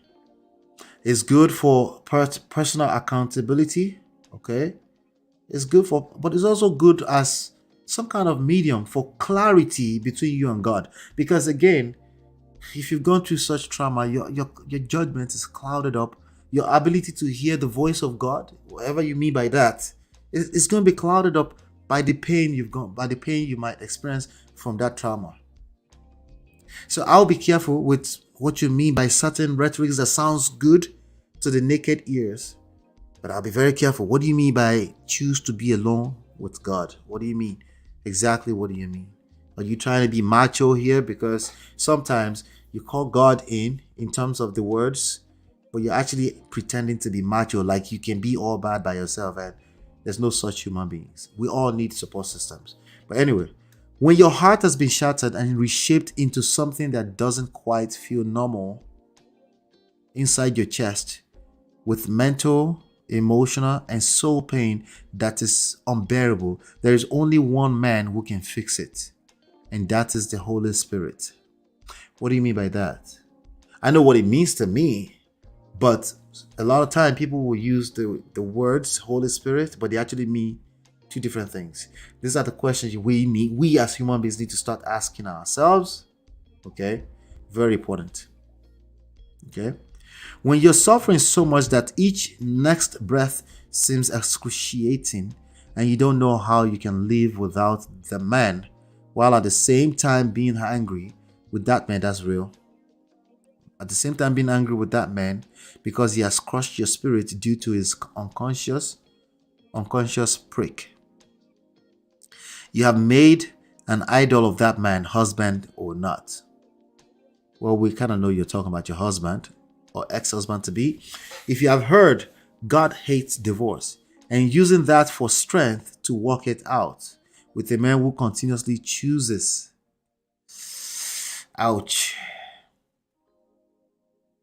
That sounds painful, right? You have made an idol of that man. You are people pleasing, and you are out of order in the sight of God, married or not. Made a lot of good points. And this requires repentance and renunciation. I would want to know what she means by that. In terms of how does this play out in real life? What are the actions behind this, right? Real life actionable things behind all of this. A lot of people are very good at saying these things. The way I'm interpreting is based on my filters, and they all make sense. But I'm also aware that people's filters vary from people to people. A lot of that is clouded up by pain. This is why I say you need support system. Part of personal accountability, so they can say, "Oh no. That's I wouldn't. No, let's not look at it that way. This is why you should look at it this way, because on the other hand, over there, like that, somebody that can draw it in black and white for you, trace your step from A to B, B being your destination, and saying, this is the picture we're looking for, but this is the process, right? A lot of people use the word of God as quick fix too, and it just doesn't work. You know, you're a human being still, right? Anyway, I keep saying that. It's very important to keep saying that, because a lot of us try to, especially women, you try to act like superhumans. You're not. Okay. All right. Good. It's unrealistic expectations at best. Okay.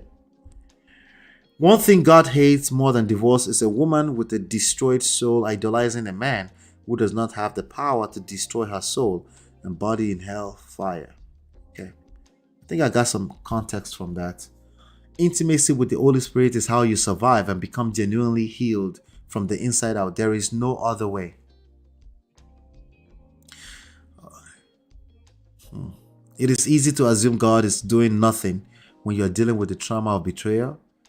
And the truth is that God is not doing anything if you have not given him anything to do. That is very true. Sometimes you just have to get out of the way of God.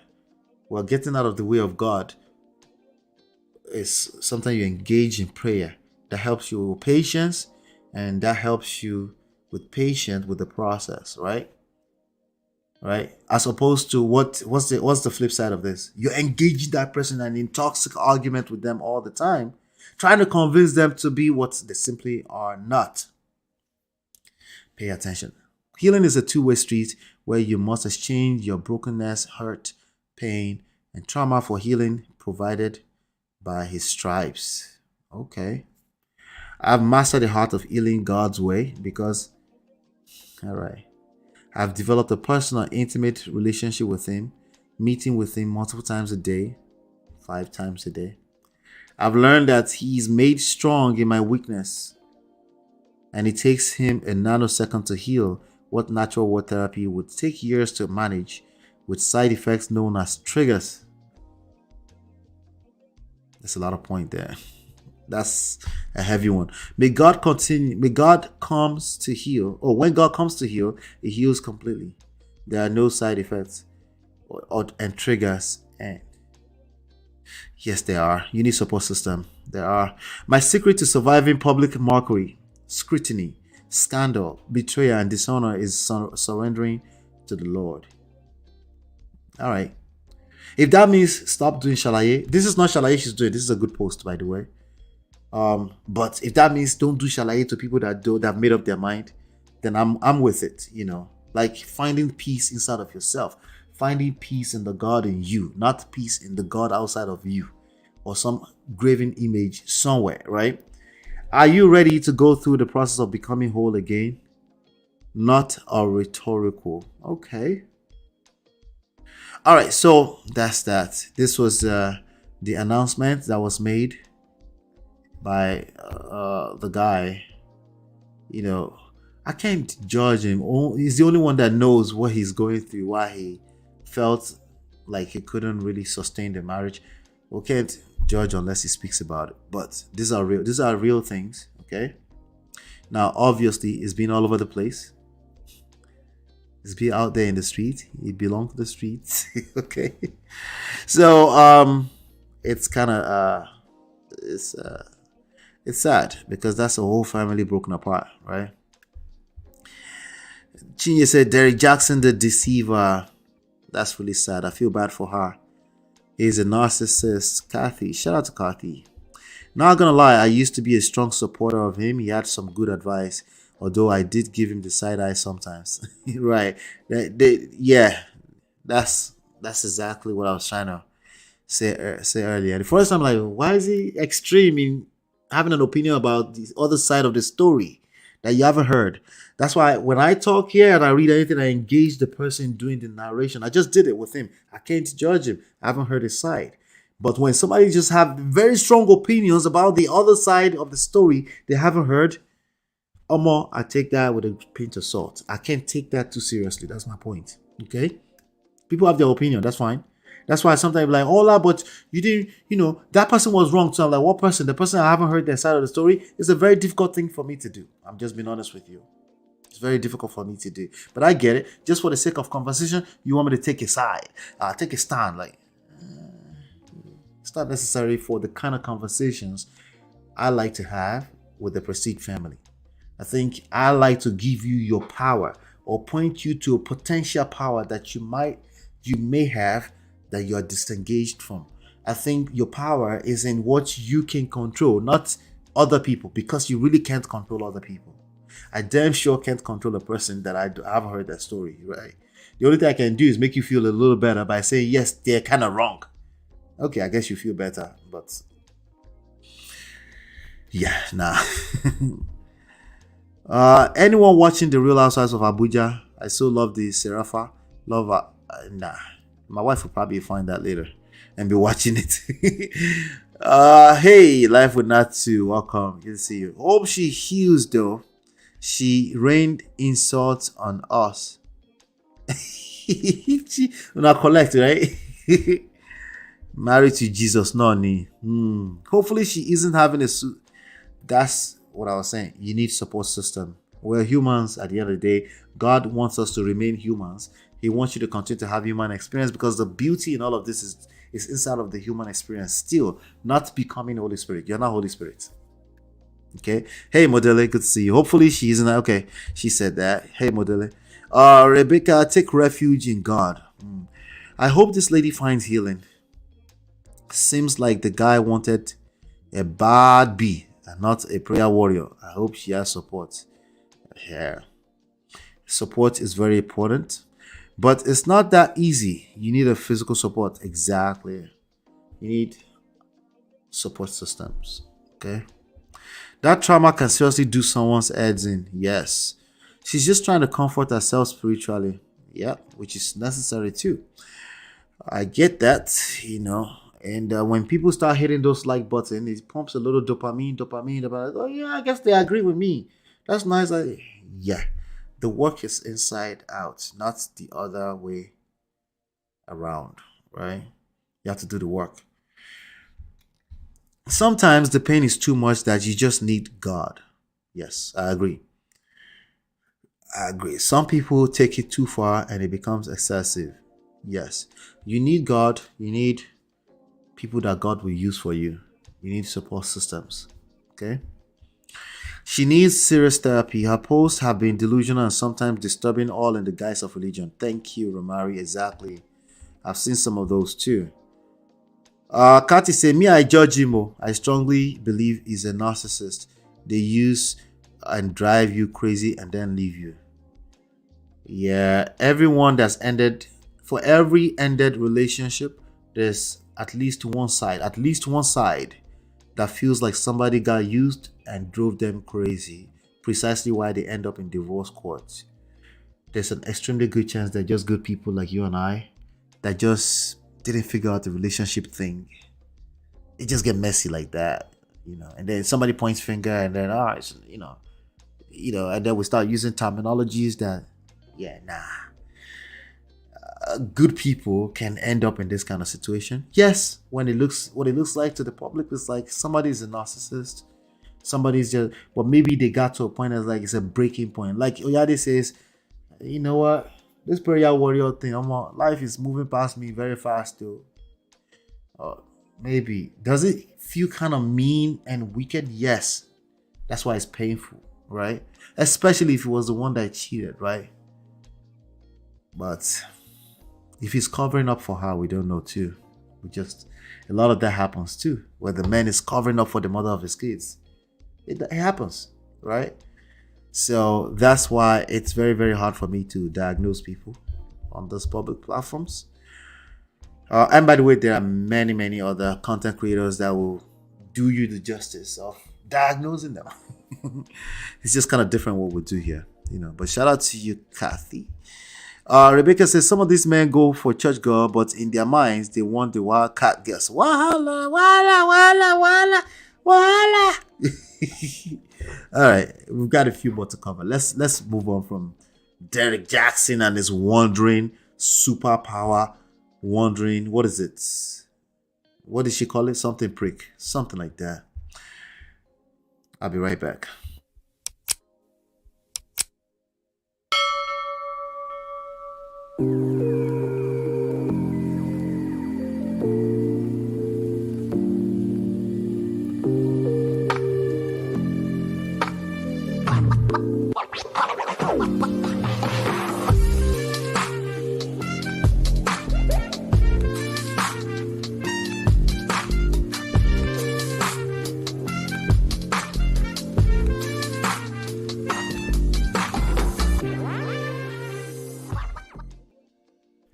All right, welcome back. Let's cover this story. How many people know who Deborah Lee is? Deborah Lee used to be, or who Bob Johnson?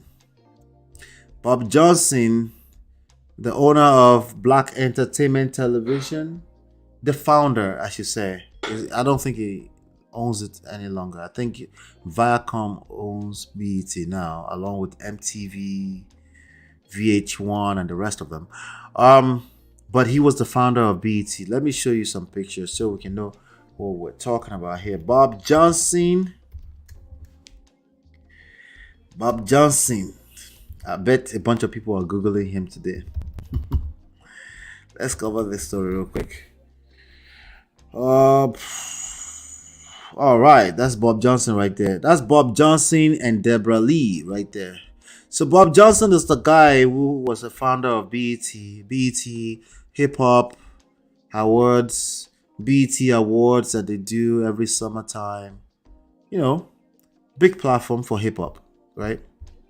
Hit that like button, I beg. Hit that like button. I think we're low on likes.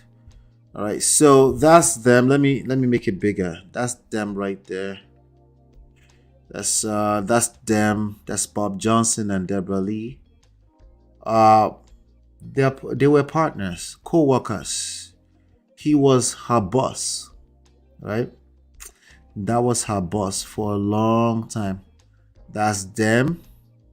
That's them. That's them. So they made it to the news today. This story is that was them. They were much younger back in 106 and Park days. Bob Johnson is much older these days. Is much older these days. So they're making the news today because she's engaged the Me Too stuff. Okay. Let's talk about it. I like to really get your opinion on this because this kind of stuff is scary for me because I do have sons. It's scary for my wife because obviously she has sons. Let me share my... Okay, so that's them right there. This was 50 Cent posting this earlier today. 50 Cent's the rapper posted this earlier today. So, former BET CEO Deborah Lee says she had an affair with founder Bob Johnson, claims he threatened her. Let's get a little deeper into this story because it's scary, okay? And maybe in 2 minutes you'll be able to find out why it's scary. This is a personal friend of mine. He says, casually mentions, no, let's go here. Former BET CEO Deborah Lee reveals how, actually, let me go to this story over here. Let me read this for you. All right, so former BET CEO Deborah Lee alleges affair with founder Bob Johnson harassment. Okay. And they stopped playing Bill Cosby at this point. I don't know why. But it says former BET CEO is speaking out about workplace harassment throughout her career. By the way, she ended up becoming the CEO of BET, right? What did 50 Cent say here? This post right here. Let me show you what he said here. 50 Cent says, wow, Deb must got that whap. He gave her the whole shiznit. Here you run it, babe. LOL. Is laughing. This is not funny. It's not funny. I don't think it's funny. And I'm actually going to be treading some lines right now that I typically don't like to tread, but let's just listen through. Okay. All right. So let me go back to the article. Share this. There you go. In an interview, I'm just going to read it to you. In an interview with Good Morning America Tuesday, Lee discussed the alleged affair and subsequent retaliation she faced by former BET founder Bob Johnson, and why she chose to disclose it in her new memoir, I Am Deborah Lee. And I quote, I wanted to tell that story because power dynamics are so important in a relationship, right? That's true.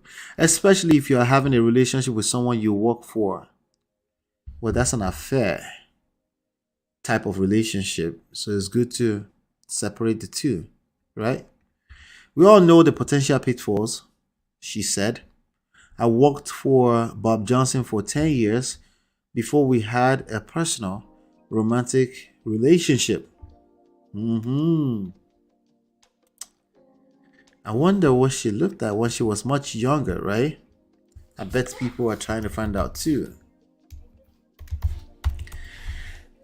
So she definitely looked like somebody that was probably very easy on the eyes. But anyway, let's keep going. Keep reading this to you. He was a mentor and he pushed me, and he was responsible for a lot of my success. Time's Up ceases operations, refocuses on legal defense fund for... Okay, that's another about the Time's Up movement, right? That's another article. So she goes on. No. Lee alleged the affair started when they were both married and continued after they divorced. At that point, people knew, so they both divorced apparently. I could have sworn maybe he was divorced. I think it's married to somebody else now. Maybe, I'm not sure. People knew about the relationship. The company knew. We started going places together. When the former CEO wanted to break up with Johnson, she claimed her job and my career were held over my head. Okay. It was like, well, if you want to break up with me, then you can leave tomorrow. Leave the job.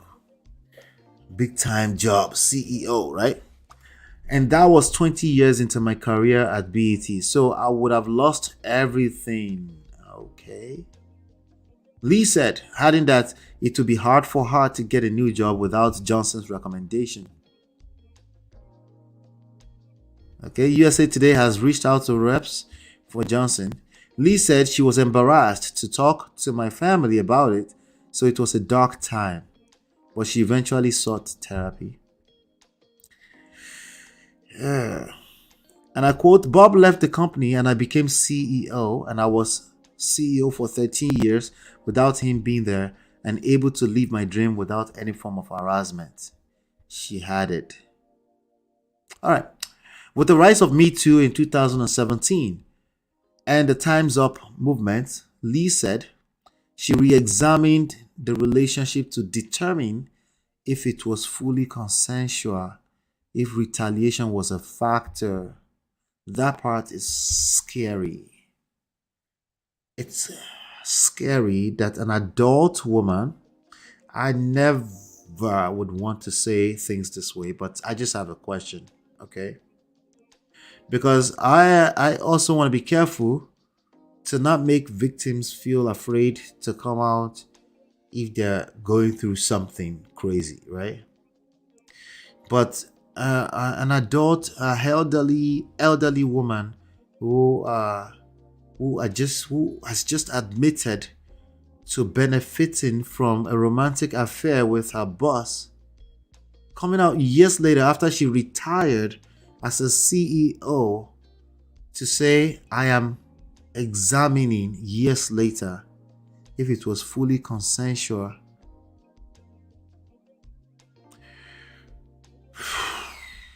That is scary. There's other kind of harassment. It's not all men coming to the door in a robe. Wow, she said. At times it felt consensual. Feelings felt consent. If it felt consensual, was it consensual? Because we were out in public, but after Me Too and Time's Up, I sort of reevaluated the whole thing and said, was this really my choice?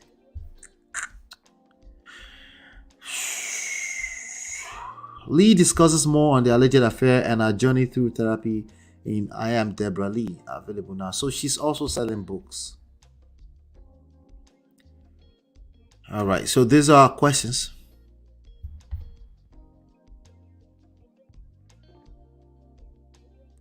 That's a question. That's a very, very heavy question in my heart. I think it's scary. Chinye said, that's a hot mess.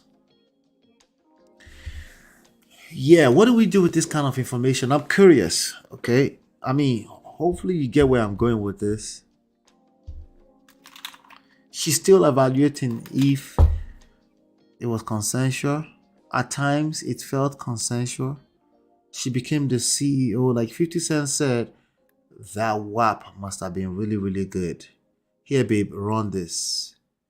And then, like I said earlier, a friend of mine commented on I could see his post. He left a comment on this 50 Cent post, like casually mentioned she was having an affair while she was married. She was married. She was having an affair. She mentioned that casually. The attention right now, God knows, I don't know how viral this is going to go. It's going to be focused on the harassment part of things. What about the part that she had an affair as a married woman? And then he goes, took zero accountability for her actions. Obviously used the guy to advance her career, which she even mentioned. Then she pulled the victim card. Shake my head. This is not my opinion yet.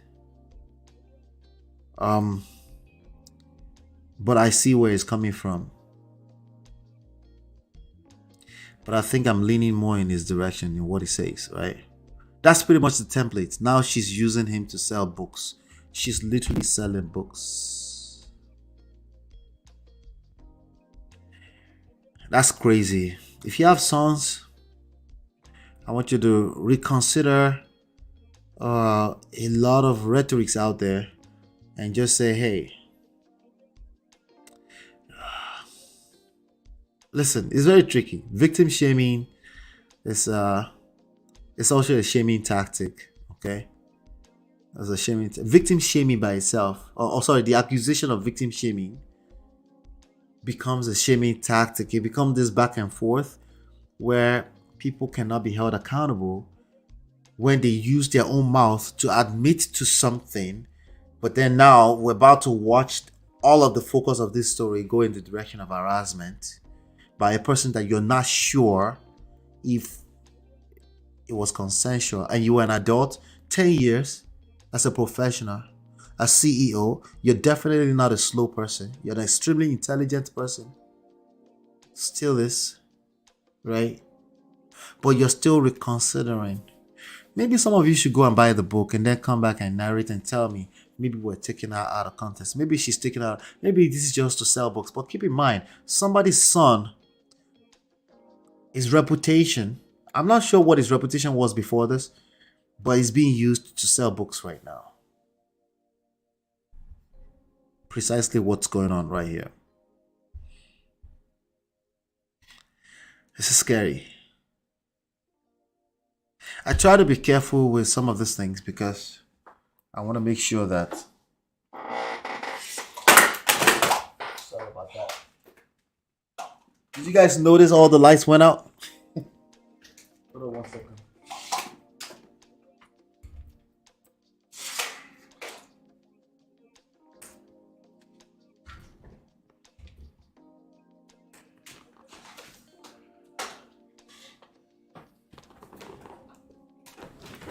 I'm here. No worries. I'm here.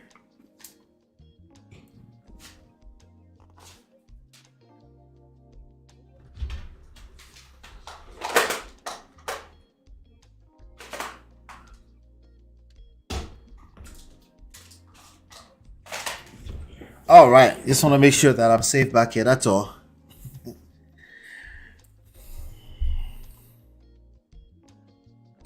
Yeah, it's crazy. It's crazy to say the least, basically. Let's reassess it. Let me get some more story. It sounds very, very terrible. It sounds crazy right now. It's sad that we're just going to accept this kind of stories into the media to potentially destroy a man's reputation that's been building for years, right? She knew exactly what she was doing, exactly, right?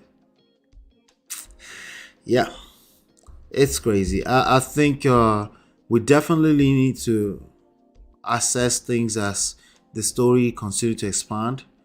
But no, she's crazy. She knew exactly what she was doing. That's my opinion at this point in time, right? This is, after they've made so much money, millions upon millions, tens of millions of dollars together, all those years, she left her marriage for this man. Admittedly by her. She admitted to this. Right?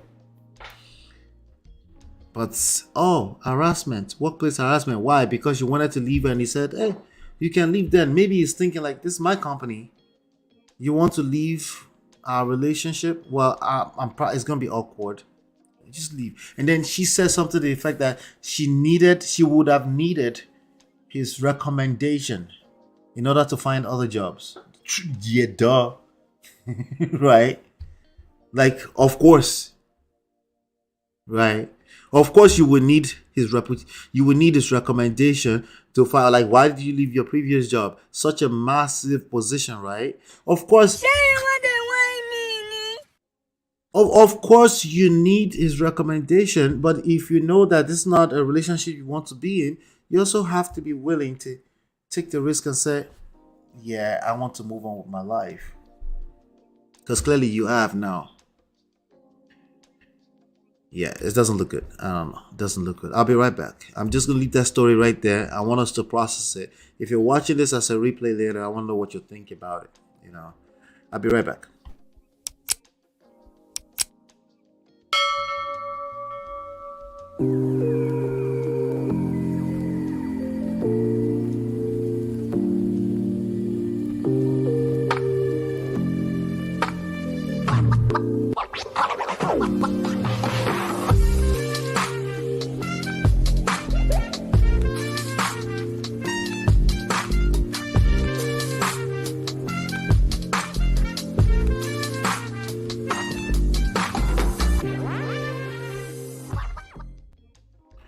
All right, let's talk about Monique. Monique the comedian. That's the last story, I think. Monique the comedian. Let's talk about Monique the comedian real quickly. Monique is an interesting character. Another interesting character. Monique. You guys know Monique, right? Comedian. She was parading this internet media streets altogether for years about open marriage, the open marriage that she had. In fact, at one point, I felt like she was denying it and said, "That's not what we meant." I felt like I've seen that somewhere, you know. But listen, if you have to use that language ever, you're full of it. If you ever had to use that to describe your marriage, yeah, you're like, no, but that's not what we meant. But why would you use the language open marriage? Open marriage means exactly what it means. It means it means you're allowed to do all kind of stuff outside. That's what it means. There's no other way to shape it, form it, trick around it. She is a Monique and her daddy, right? She calls him daddy, right? But anyway, there's this story. I'm going to read it to you and then we'll round off quickly for the day. So shout out to Lovely T. Lovely T says Monique on why she grew out of open marriage arrangement. She grew out of. I thought that's not what she meant. Maybe, I don't know, I misread that somewhere. But anyway, he loved me at my worst. Let's read this. So Monique, in a wide-ranging interview with the Hollywood Reporter, spoke about her relationship with Sydney Hicks, who is also her manager, with whom she shares 17-year-old twin sons. Monique, 55, said, Hicks is the best manager that I've ever had. And I've had the big boys, and added that they are practically inseparable as a couple. Okay, that's them as a couple, right? Monique also mentioned that she grew out of the desire for an open marriage, which she and Hicks, who she wed in 2006, have previously been candid about. Okay, I guess. Including on podcast called Monique and Sydney's Open Relationship. Another person selling with terminologies and phrases that they can't really own with their full chest. But maybe they were trying that. You know, these celebrities try kind of crazy stuff. On the last show, we were talking about Will Smith, right? And his crazy wife. And they've tried their hands. They touched the fire. It burnt them really badly. Still burning them. But, you know, we know that these people, they just try all kind of crazy stuff. But anyway, she said life began to happen. I began to see a strength I had never seen before. He loved me at my worst. All right. So in other words, this is why talking too much is not good. You're starting to make your daddy sound very weak. Okay. Meaning, while you were busy defining what the marriage is supposed to be, you were wearing the pants. Essentially, he was just there saying, "Hey, whatever you want, baby." Listen, maybe that's a honorable thing for him to do in his. You don't need to be telling the public this kind of stuff, because now he will be dragged. He loved me at my worst. I didn't want to sacrifice that just for a lay. Ayé mà níkà o. Hey. Obìnrin. Ayé mà níkà o. He loved me at my worst. I didn't want to sacrifice that just for a lay. So I grew out of that. And he was there just sitting there waiting for you. I don't even think a woman should wait for that. If a man comes to you and say, I want open marriage. If that's not what you want, you'll be like, okay. You're going to come back to me when you're ready for a marriage. If I'm still available, I will consider. Good luck. Is that, what I just did is easier said than done. But that's what that's what you need to do. You let go, right? But she's painting this picture like he was just there waiting. I made the decision of what I wanted until I grew out of it. So she said, so I grew out of that. The comedian was new. She has a new Netflix show coming up April 4th. So she's promoting that, I guess. Right? The comedian whose new Netflix special, My Name is Monique, debuts April 4, first revealed she was in an open marriage in an interview with Essence back in 2006. Then in 2016, she reflected on the arrangement on their podcast, saying, according to the New York Times, that people didn't understand at the time exactly. That's what I thought I'd seen somewhere. She said people didn't understand. No, open marriage means exactly what it means. It means you're open to do whatever you want outside the marriage. You still come back to it as long as you're open and honest about it. Terrible idea. Always a terrible idea, in my opinion. Okay? A house divided against itself cannot stand. What kind of area gay and play, man? Right? I be sure you want to come the wine me. Sure you want the wine me? Right? Hey, listen, you could do this outside of marriage. Inside of marriage is stupid. Could make sense. Right? You have the opportunity to stay single if you want to stay single. Why must you drag other people along in the mess? Forgetting that this mess is perpetual and they spattered out like that in different ways. People's emotions are involved. Now your children will see this writing up and like, what, mom? Open marriage? That sounds, what the hell were you thinking? Jesus Christ. Right? Anyway, Monique also added at the time about their agreement, which was her idea. You see? Was our idea. Sydney had this one thing he had to teach me, and that was reciprocity. He said, if you can have that, it's only fair that I can have that too. That was what they were saying back then. I wanted to continue to see the gentleman that I was seeing. And I felt comfortable telling my best friend Hicks. Ouch. I'm grateful he taught me I had to play fair. Oh, so she wanted to continue to see some other gentleman. And it was like, if you can have that, it's only fair that I have that too. Any thoughts? Let me see what Lovely T said. So, sis did all that promoting of an open marriage for years and would go off on anyone who condemned it. This entire situation made her look desperate to keep daddy. Now, all of a sudden, she grew out of it. But the real question is, did he grow out of it as well? Once the toothpaste is out of the tube, it's hard to put it back in. Listen, protect what you have. Don't play with fire. Don't play with stupid stuff. Protect what you have. Don't play with fire. It burns. Burn. Rebecca says, I used to watch a TV comedy series. Yes. Hello, I know, right? Her daddy. It sounds so weird how she calls him daddy. That open marriage thing is a hot mess. Some East Asian couple offered swinging to my beautiful 52-year-old aunt. Jesus. She said no. Yes.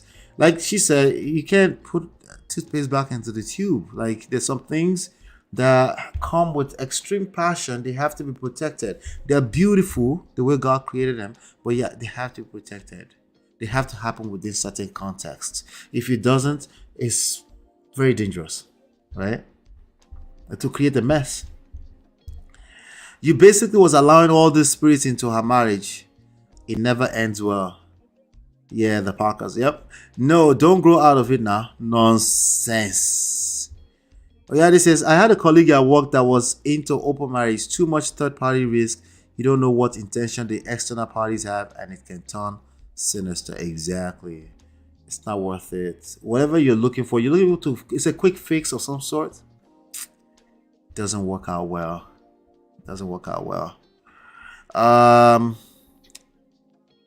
It can be very messy. I'm sure there's some exceptions out there that are doing it well and it works for them.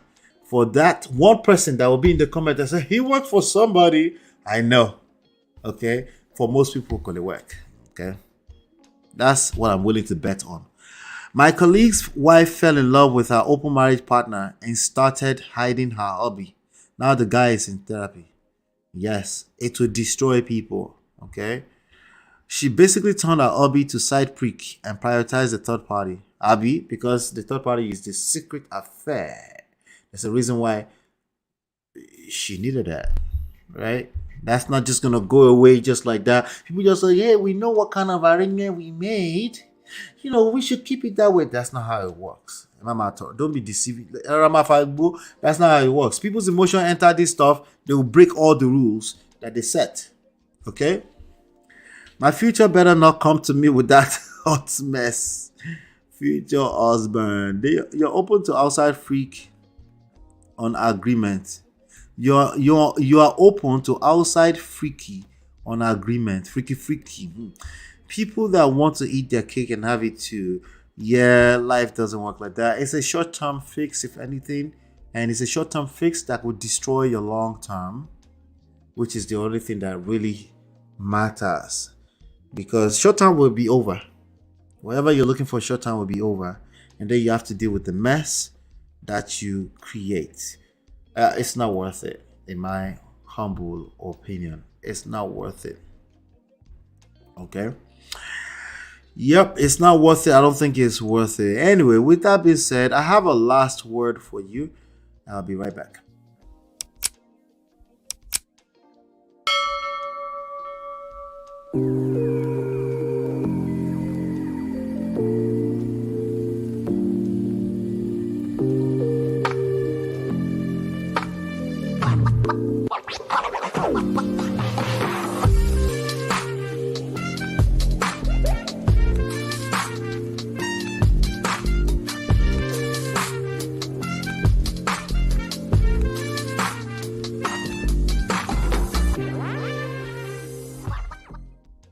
Awesome.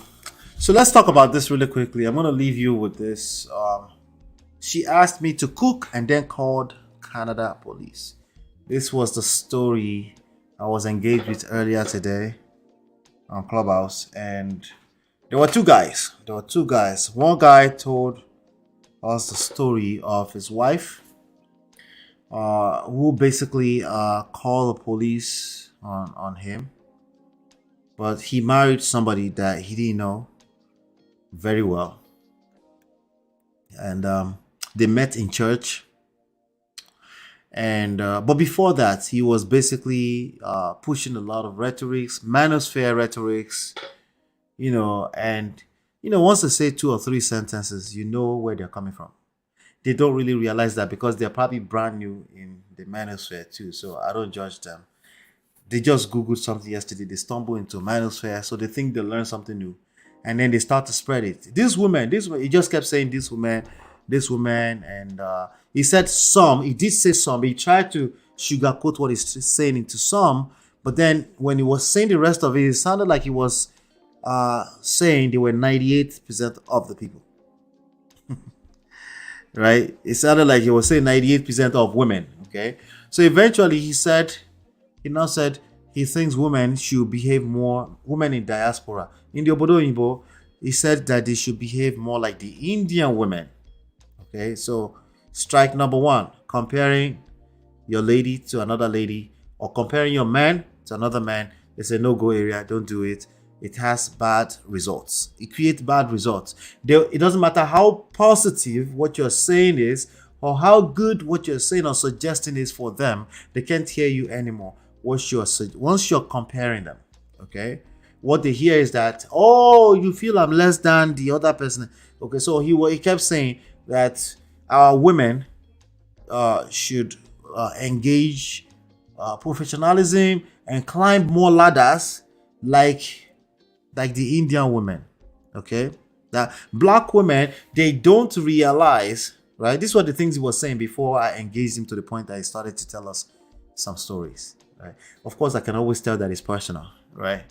You guys can always tell too. At this point, you should be able to tell, okay? So he went on, he kept saying, oh, they should act like Indian women. These Indian women, they are climbing the ladders, corporate ladders, but our black women are believing anything that the white men, they are buying into white men's social systems. They rather collect the welfare system because it's easier. And he was saying all kind of stuff like that. He's also a Kevin Samuel fan, which I'm not sure if he understands that if Kevin Samuel were hearing him talk, he would have been the first to drag him. Kevin Samuels was first known to drag men before he blew up dragging women. A lot of men still don't realize that. Like his original content was dragging men for not being men. A lot of people don't realize that. Anyway, so he kept going. So I now engaged him. I said, okay, so he now started to tell the story. He's an oil and gas guy, he travel, is always out there on the street. For 2 months, he's traveled most of the time. But he married a chick that was on a deportation list. So apparently, what she wanted was Bali. She just wants her green card, right? And then she set all of this up. But the lady, according to him, his story, he said he has hardcore evidence and everything. According to him, this lady set everything up, but it got to a point she was listening to Terrible Friends. Okay. So on one side of his mouth, it sounded like this person set me up. They just wanted to rob me. They just want Pali. They don't really like me. On the other side, he said she's listening to a bunch of bad friends, right? What happened eventually is that he said somebody was teaching her to just find a way to get him on domestic violence. If you get him arrested on domestic violence, they will give you your papers on asylum. Something like that. And she tried to follow through with that. Something happened, an argument happened. She called the cop on him. Called the police on him. Like I say police. I'm not sure if Nigerian people know what cop is. I think they know, but right? And called the police on him. Right? So, but then the prosecutor tried to get him on charges. I think he might have admitted to hitting her with a wallet on the head or tried to be arrested, but he ended up in divorce. He lost 2 cars. He was able to keep his home because he had rented it out. And then they continued into the rhetoric and say, women should. So I now grilled him a little bit, and I said, hey, I believe you. I believe the story you're telling, because people get to share their experience, right? You can't argue with that. Anytime somebody shared their experience with me, I actually think that's brave to share your experience. A lot of them would not even tell you is their story. They would just be copying and be generalizing like maniacs. He was open to share some, and it was open. I think it's because it's new. Eventually we'll learn that he will be dragged with those stories, and then he will start 100% just generalizing all over the place, But when people share their experience, I think they're right. You're right. So, but he kept pushing and pushing. And then another gentleman came to the stage. This one lives in Canada. Apparently, he had helped this girl get to Canada from the UK. And now they are going through it. Custody battle, divorce. It's messy. He said that she had traveled away with his babies to the UK now again. But they do have court dates coming. So somebody was trying to say, hey, she's never bringing those babies back again. It's like, no, they have court dates coming. But he kept going in and he was very strong about his opinions. It wasn't too manosphere-ish. I think he hasn't found the manosphere yet. It's only a matter of time. He will Google and find it. But but he was going in heavy. He was going in heavy, and you could tell that he's going through it right now. And I felt like, wow, children involved. I typically don't solicit. I don't, I use inbound marketing only people that sort of want the books. You go through the coaching program and all that kind of stuff. The link, by the way, this is the link right here. Let me just share the link. Just since I'm referencing, I could plug it right here. Okay, coaching sessions, lolanola.com/coaching. So I was like, wait, do you have a counselor? Do you have a wise counsel? Do you have a therapy? Somebody you're talking to? And it's like, not quite. I do have a pastor. It was very, very, he wanted to help people. Okay. As usual, when they're going through this pain, they're very quick to try to help other people, and they're not equipped to help anyone because you need to help yourself first before you can help other people, especially emotional matters. You have to help yourself first. At least get out of the situation first, right? But they were both trying to help men, I guess. One of the gentlemen that was listening came to the stage. He said, hey, can you tell us the name of the girl who tried to steal Bali through you, right? And he couldn't say the name. I said, maybe you want to help people. Tell them the name now. He didn't want to say the name. I said, okay. So this is Cap. You're not trying to help. You're just venting. You can't help no one. Cap. You can't really help anybody, So these are some of the issues that we're dealing with. I believe the stories when they come out. What I always call cap on is, where's the rest of the story? Stop the cap. What happened, right? Now, the other gentleman, the oil and gas guy, he admitted that he did a terrible job. He didn't do his research about this young lady. He should have done a better job. He admitted to that. I forced that out of him by asking him, I said, what would you do better today? Because it seems like, hey, it's just this woman who don't want to be like the Indian woman climbing corporate ladder. There's no relevance between that and what happened to you, sir. Right? You start generalizing. The women just want welfare. These are not your story. You're not an African American person. Why is this your story? Where you're coming from in Nigeria, there's barely any kind of social system. So I don't know what, but they engage it. Majority of people, ladies that I know, are professionals that have never eaten. They don't even know what week is. They don't know what social welfare is. Right? But we know that people use it when they need to use it. But to directly blame that for the breakdown of the family structure, the fact that the Nigerian man would try to correlate that together and act like that's his problem, that's a problem. It's cap as usual, right? It's cap. Okay? It's legwork. Okay? It's cap. Okay? You think say they wise? Will it work? But here's the thing. I feel their pain when you go through this kind of breakfast. When you chop breakfast to that level, it's only natural for you to start to see that, wow, it looks like evil is everywhere. But that's why you need healing. So the last question that I asked the first gentleman, I said, listen, I have one last question for you. I said, what if as you've been saying majority, even though at one side you said some, but then you end up saying majority. Majority of them are and you're comparing your own women to Indian women. Nothing wrong, nothing against Indian women. I don't know them.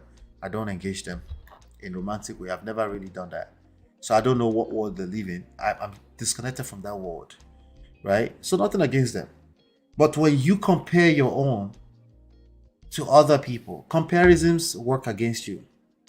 Go and look at your mate. You say that to your husband, it will work against you. You're just going to collect. That's last. Because I don't know what you're trying to do, but there's no good fruits in that. It's not going to work.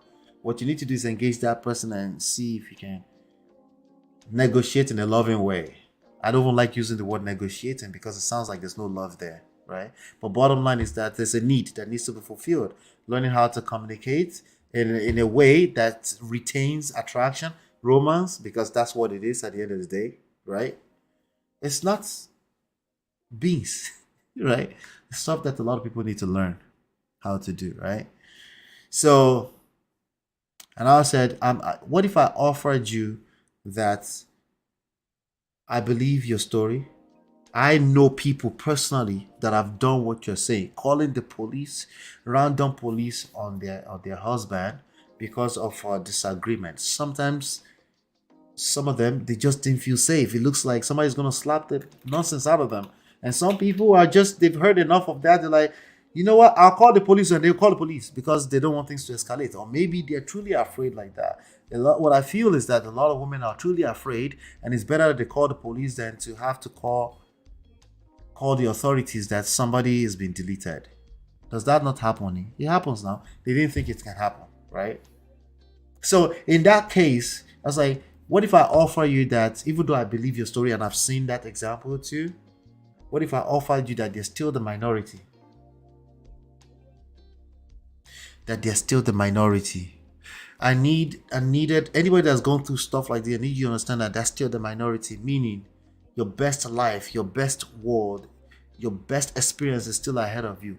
Unless you get stuck in this funk that majority are like this. If you get stuck there, I can't help you. Because you have to be right. Well, you're right. There's a lot of people struggling with generalizations at very, very toxic levels. We have to be careful. All right, so we're going to round up there. we're gonna round up there.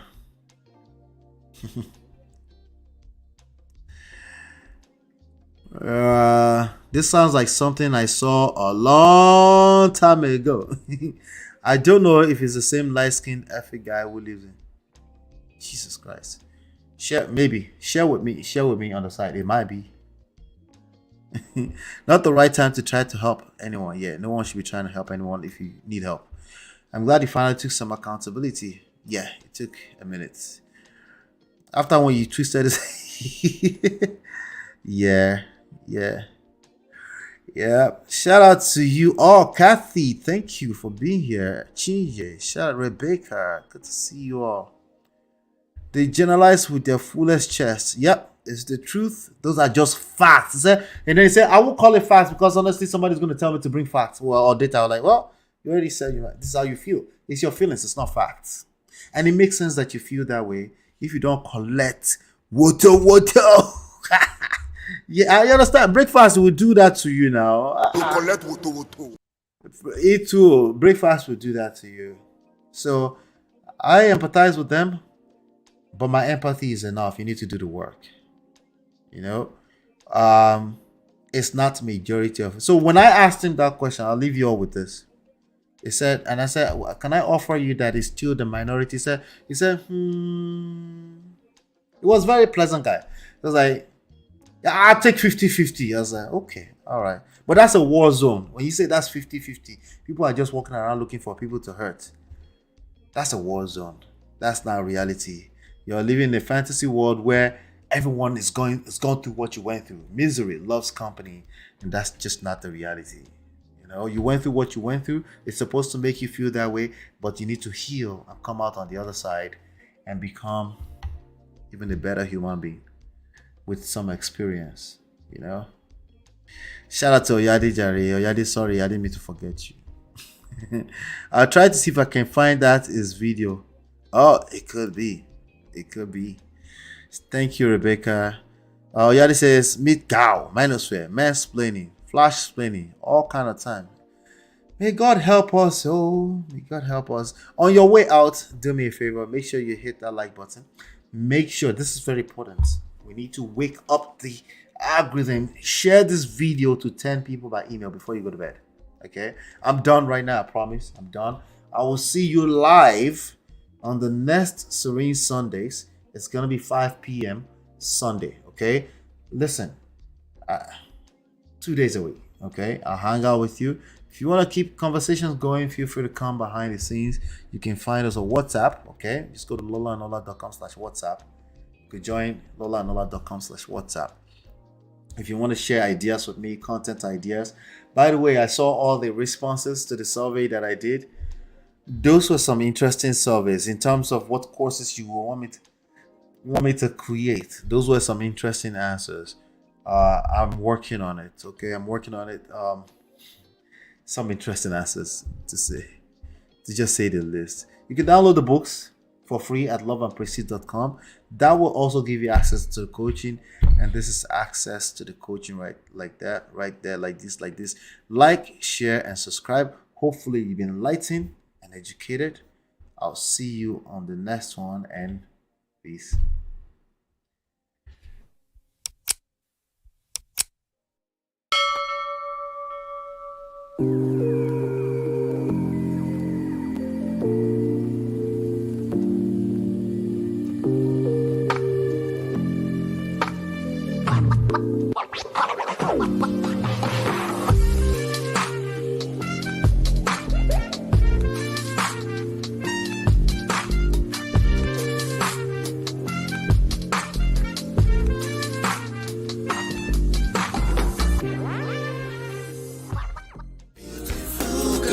Your love that I've been missing. I miss all your hugs, your touching and kissing.